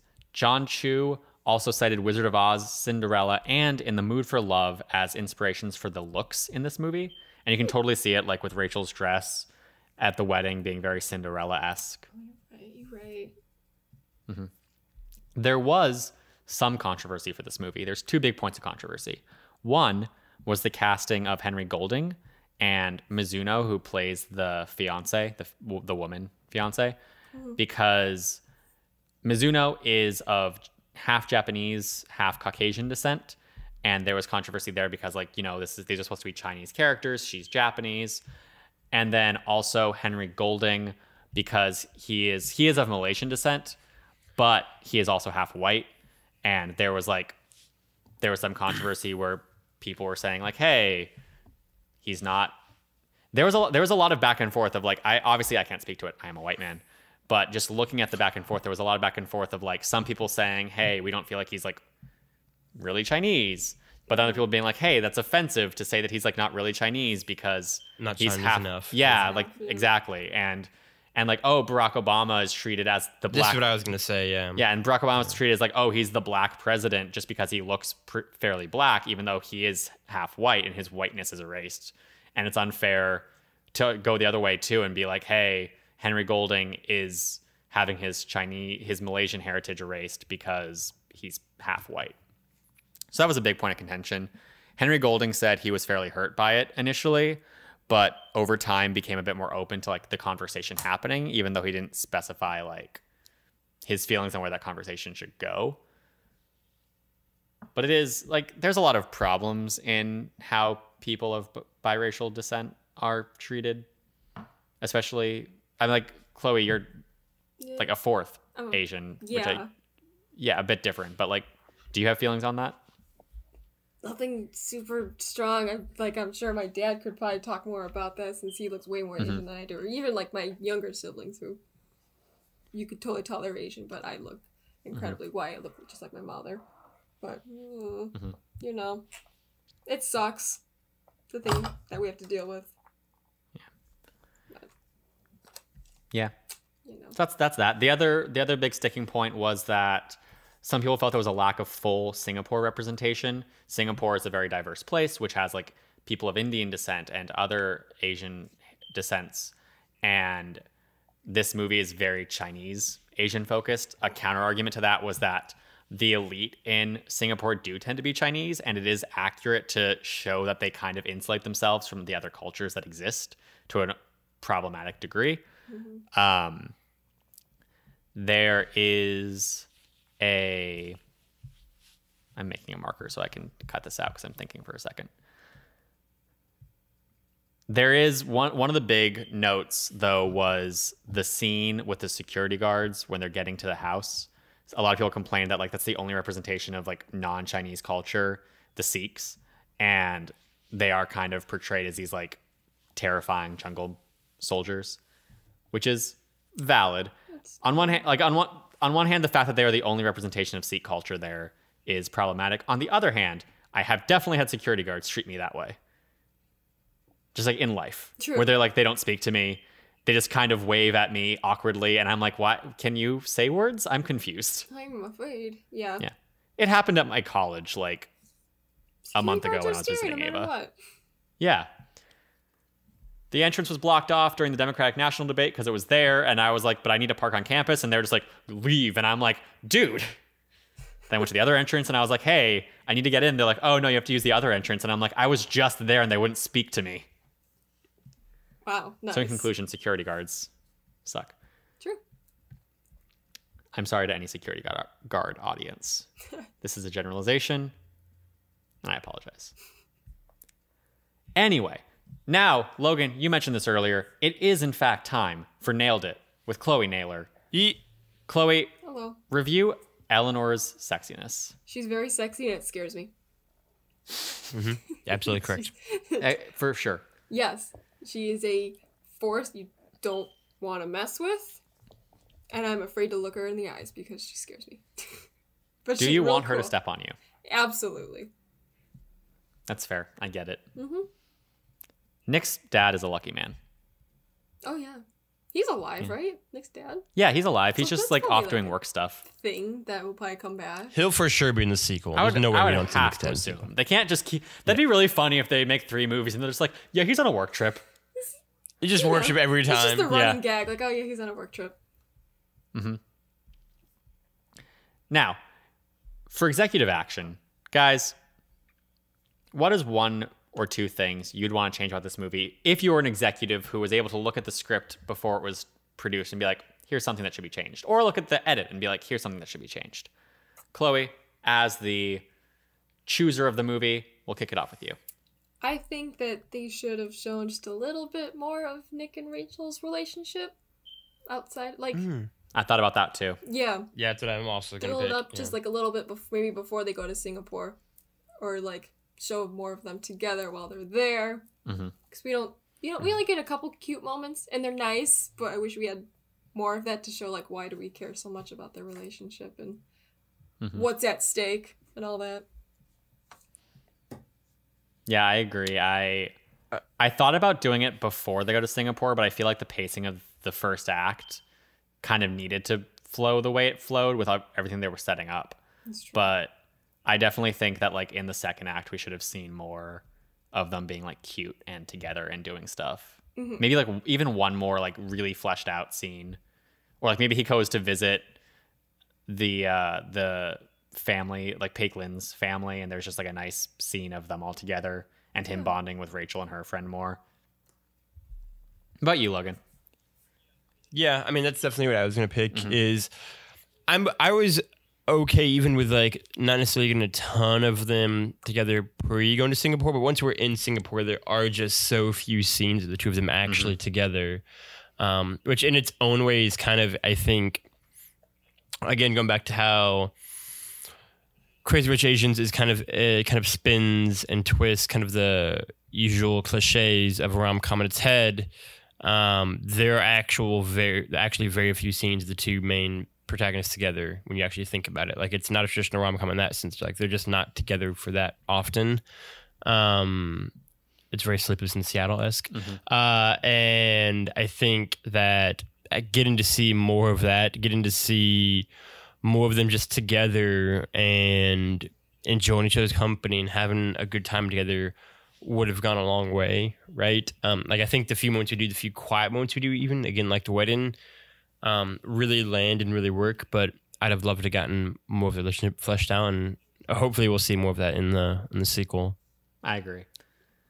I agree with what you guys are saying. I think the thing that I would change is the third act. I find the third act a little weirdly paced. I don't know exactly how I would change it because I watched this movie like 10 minutes. I finished this movie like 10 minutes before we started recording, so I didn't have enough time to like really think it through. But there's this weird stiltedness of the wedding is this like high point, and then they're like in love, and he has that like I love you moment. And even though I do like that the wedding isn't the end of the movie, it also feels like that moment is supposed to be that moment feels like a culmination, and the rug being pulled out from under her is just so out of left field because it's not about the dynamic that we've seen established. It's about her dad. Like they just drop the dad thing. And so I would like maybe even if they just establish that she is being investigated by them, so we know that that's coming, and like we have that feeling in the back of our head of like this is gonna fall apart. Just like this slow dread of creepy. Yeah, it's just like the way the movie structures it. The way the movie structures it going into it, she's like, I choose to fight. And then she says, I love you to Nick. That's my problem. Okay, I thought this through. That's my problem. There's no establishment of her background being looked into, or just like her being looked into. So when all these things are happening and she's like taking her strength, we as the audience it feels like the end of the movie. It feels like there's nothing else to really do. And I think they need to have established something so that our brains understand that this isn't over yet, that there is still something coming, even if we don't really know what it is. So I probably would have, at the very least, established that that there's a private investigator looking into her. And if not that, if I had more time, I might say just like restructure the third act as a whole, but I don't really know how, because I do like a lot of the things that come in the third act. I like her mom showing up. I like the mahjong scene. I like the wedding scene. Like, I enjoy all of that. I like seeing that the grandma's kind of also a jerk, but yeah. It's more endeared to so her that's Yeah, exactly. Yeah, I like that she was nice until the moment came, and then she was like kind of the worst one of them. Okay. So that's my big change. But I also agree with you. I would have liked to have seen at least one more like scene of her and Nick. That was my first thought I had watching it. Sure. Now, with all of this said, one of the last things we have to do is some trivia. I'm hoping this will go pretty fast. So first off, guys, you can both, whichever one of you wants to jump in first with the answer to this question, feel free. How many Oscar nominations does Michelle Yeoh have? Oh, God. 2. 5. Wow, you both really went out there. The answer is 0. It was a trick question. Yeah. Now this is a commentary on America, because like this entire conversation I feel like is a commentary on America. Yeah. She got a lot of nominations for Crouching Tiger, Hidden Dragon in other... That's what I was thinking. Yeah, exactly.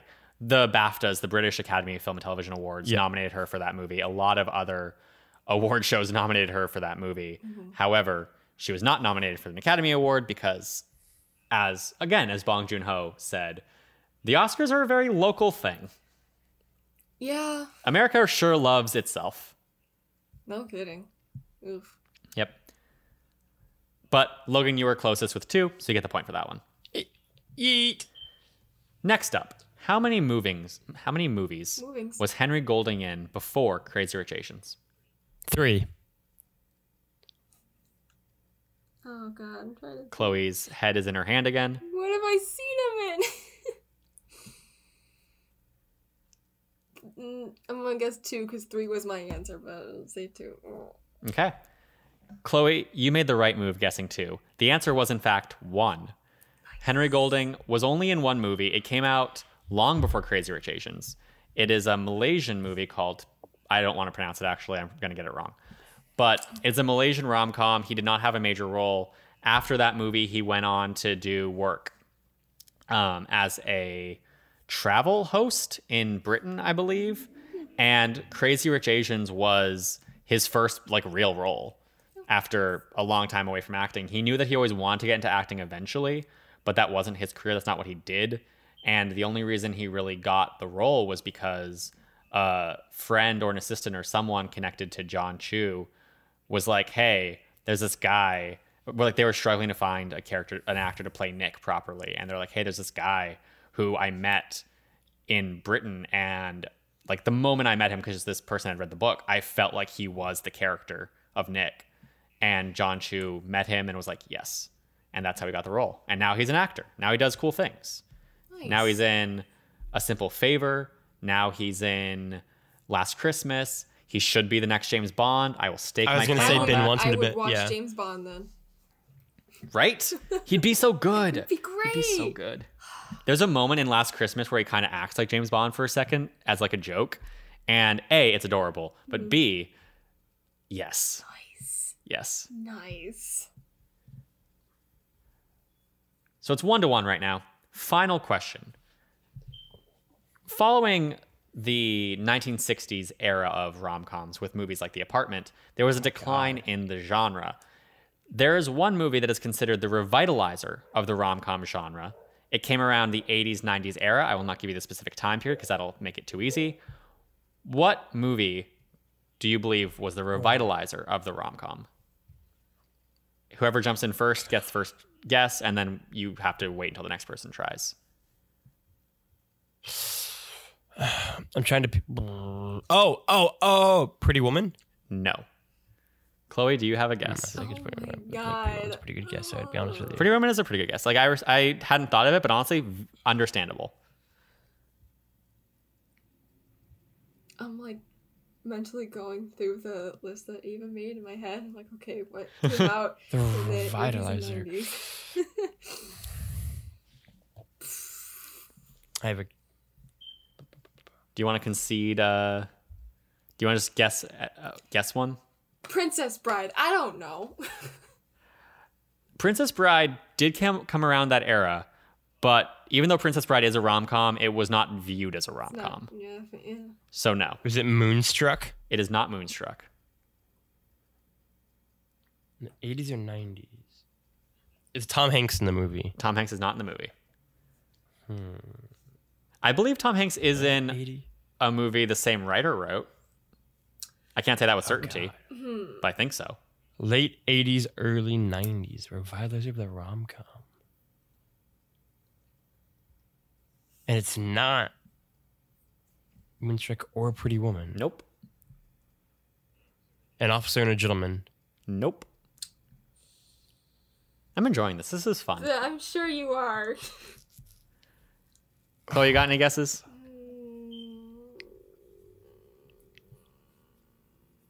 It's not something dumb like it's an animated movie and it's like No, Little Mermaid, it is right? not. Okay.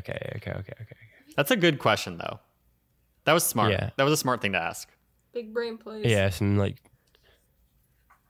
Because I know Grease was on that list, but that came out way too early. there's no Grease. It's not yeah. Grease, yeah.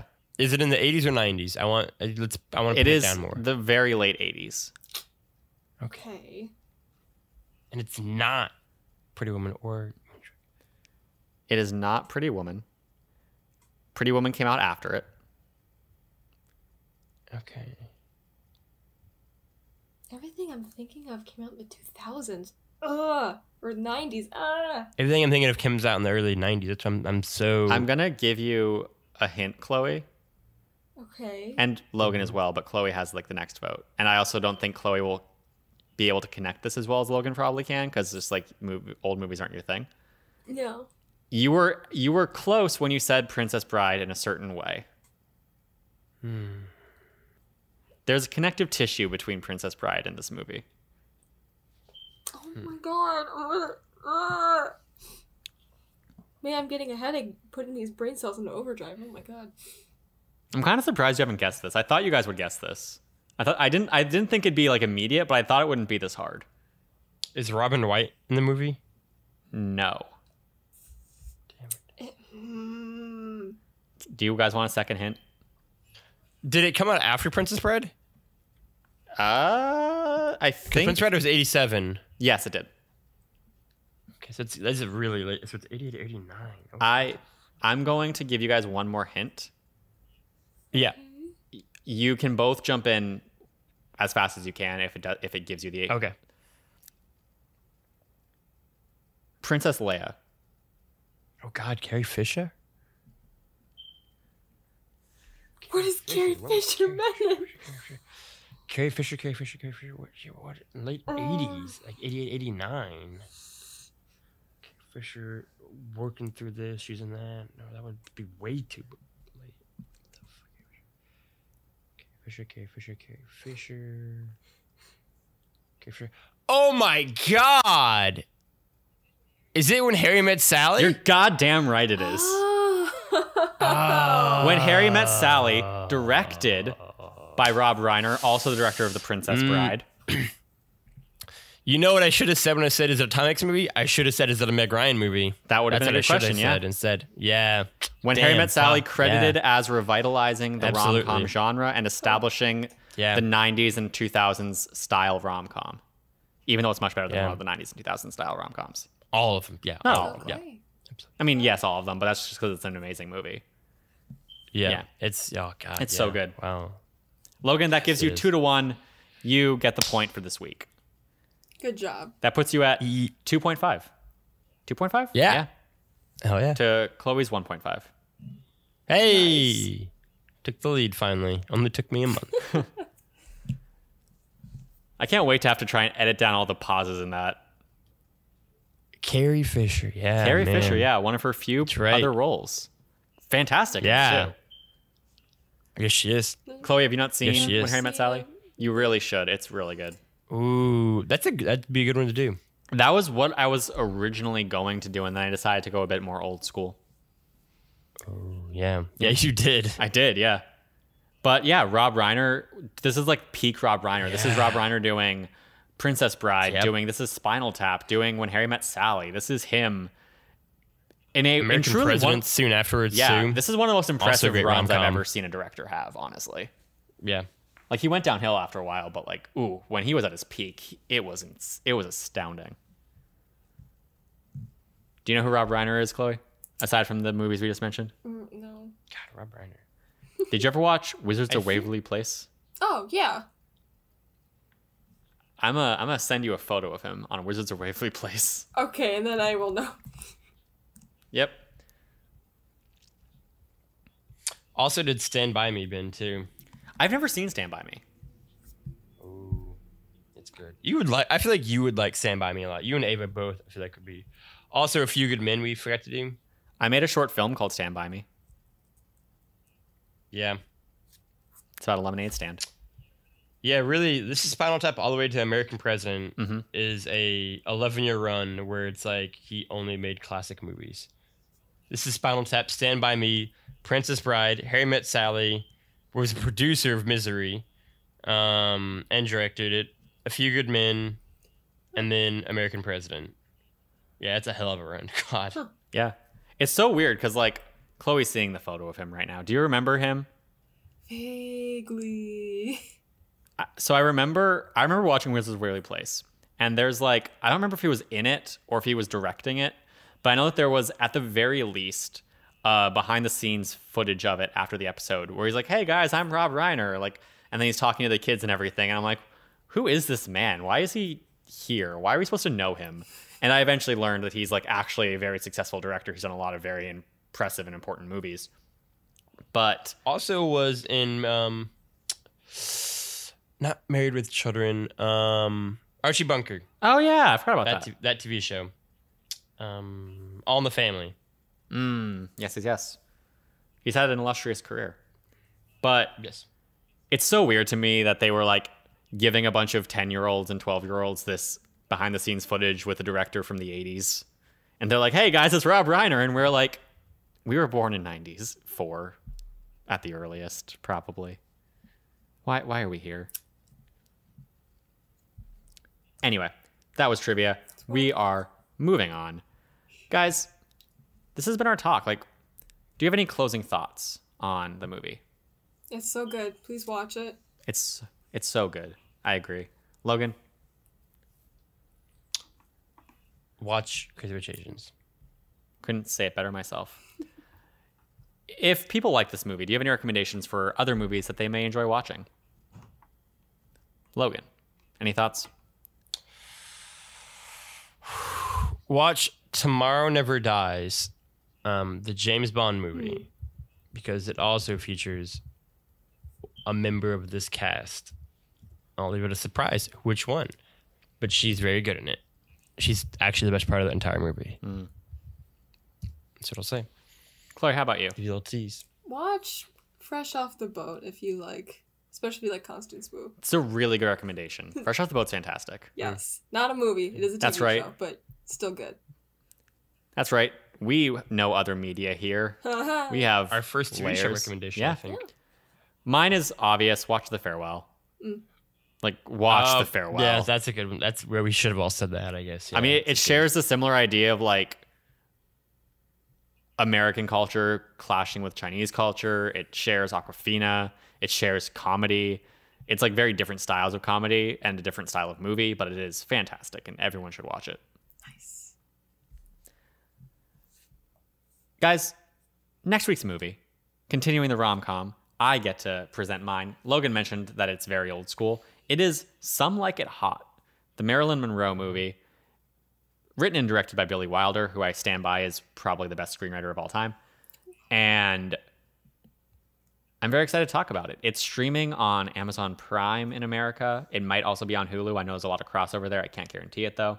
So very easy for us and anyone listening to watch. Please check it out. It's fantastic. I'm very excited. Nice. It's also a Criterion movie, but that's neither here nor there.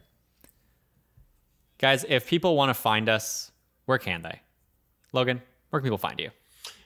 You can find me at Lefty Loki all across the internet.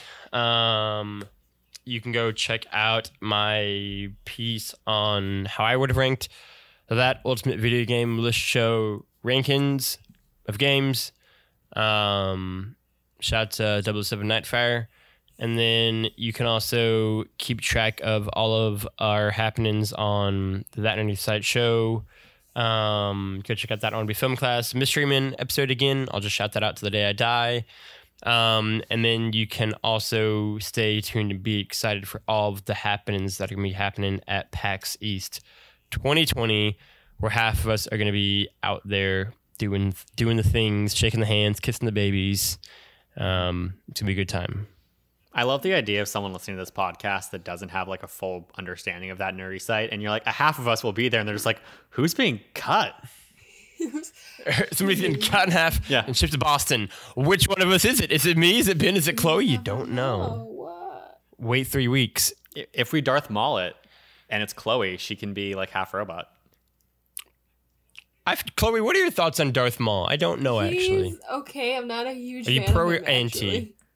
Interesting. Can I say this is entirely unrelated, but can I say my hot take Yeah, what's your hot about Star Wars? Uh-huh. The Duel of the Fates fight, not that good. No, but the music more than makes up for it. Oh, the music's phenomenal. That's why people think And there are it's moments good. in that fight that are brilliantly choreographed and very fun. But like the fight overall, don't like it. Okay. You know what the best Star Wars duel is? Please tell me. It is in Star Wars Episode 6, Return of the Jedi, between Luke and Vader on the second Death Star. I respect That's that. still, to this day, the most emotionally effective and powerful of Points all were duels. made there. That's a very good. I think Good. probably I haven't really thought about what my favorite Star Wars like fight is, but assuming we're not going into the TV shows, because I definitely can't think of all of them if we went into the TV shows. Yeah. But I think I really like the Luke Vader fight at the end of 5. I really like the Luke Vader fight at the end of 6, and I really like the throne room fight in The Last Jedi, because of course I do. Sure. Yeah. Those would be my 3 picks as I well. like everything. Oh, in actually, you know episode what? My favorite lightsaber fight is Luke versus Kylo Ren at the end of Episode 8. In Last That's Jedi. actually my favorite one. Sure. Any Lots of good options. way. Chloe, where can people find you? You can find me everywhere: Twitter, Twitch, Instagram, Letterboxd, at EchoClo. I'm all over the place. Dumb movie reviews are on Letterboxd. I stream on Twitch, where you can find more dumb robot content, where I actually live react to all that. Twitter is also. You're trying to get to partner, right? I am almost there. I'm streaming tonight, which is Congratulations. not when this goes live, but maybe I'll go live on Thursday. Who knows? Follow me and find out. Crazy. Guys, you can find me at Mr_BentoBox on Twitter, at Mr. BentoBox everywhere else, Instagram, Letterboxd as well. I am trying to write 2 articles for this week. One about The Good Place's finale and how The Good Place deals with death, as well as an article about nostalgia and how it is not just for blockbusters, but it's a problem in all of Hollywood. So I'm hoping I can get that out before the Oscars, and I'm hoping I can get the Good Place article out soon, because the Good Place finale ended, and I'm trying to ride off of that hype. So hopefully at least one of those is out by the time this podcast is live, and hopefully both of them are out by the end of the week. So if those exist, please read them. And if those don't exist, they will soon. Please keep an eye out. Now, if you like this podcast, you can rate it, subscribe to it, and review it on iTunes. You can subscribe to it on Spotify. We would appreciate the subscription. We would also appreciate the ratings and the reviews. Please write a review. I know people keep saying they will. And do they? No. This is a call-out post. I see you. I see you. I see you, Moises Tavares, not leaving a review. Call him out. I love that we have... Like, I have no idea if Moises listens to this podcast. My assumption is he doesn't, as he's never mentioned it. Who knows? But you're right. Call him out. If he doesn't, then he's being a bad friend, not listening to our podcast. Exactly. Moises, Boom. eventually we will convince you to listen to this podcast if you haven't already. And I will tell you, listen to the Crazy Rich Asians one. It's really good. And I lied to you. I did not tell you to listen to the Crazy Rich Asians one because it's very good, although it is. I've been enjoying this conversation. I told you to listen to the Crazy Rich Asians one for this moment. Moises Tavares, you bitch. You punk bitch. You befriend us and then don't listen to our podcast? What, you think you're too good for us, you New York City, Brooklyn motherfucker? You tell him. You tell him, Ben. Terrible. You tell him. Get his ass. How dare you? I like sassy Ben. I like Ben angry. I like angry Ben. Well, I'm always so busy trying to keep the podcast running. Like, my sass is... I don't have the energy for the sass, too, but I want to. I want that sass, man. One of these days I'll go into a podcast I'm not hosting, and I'll just go full ham. Next week, Chloe's hosting, and Ben's going to be sassy. He's going to be the sassy sidekick. Perfect. Fear strikes Chloe's face immediately. Yes. It's just absolute terror. That's scary. That's a scary thought. If you like what we're doing, you can also support That Nerdy Site. You can go to thatnerdysite.com and see everything we're doing, writing, podcasting, other things. And you can support That Nerdy Site at patreon.com/thatnerdysite. This has been the first RomCom episode of That Wannabe Film Class. It's been a blast. Thank you so much, guys. Thank you, Ben. We out. Eat the rich.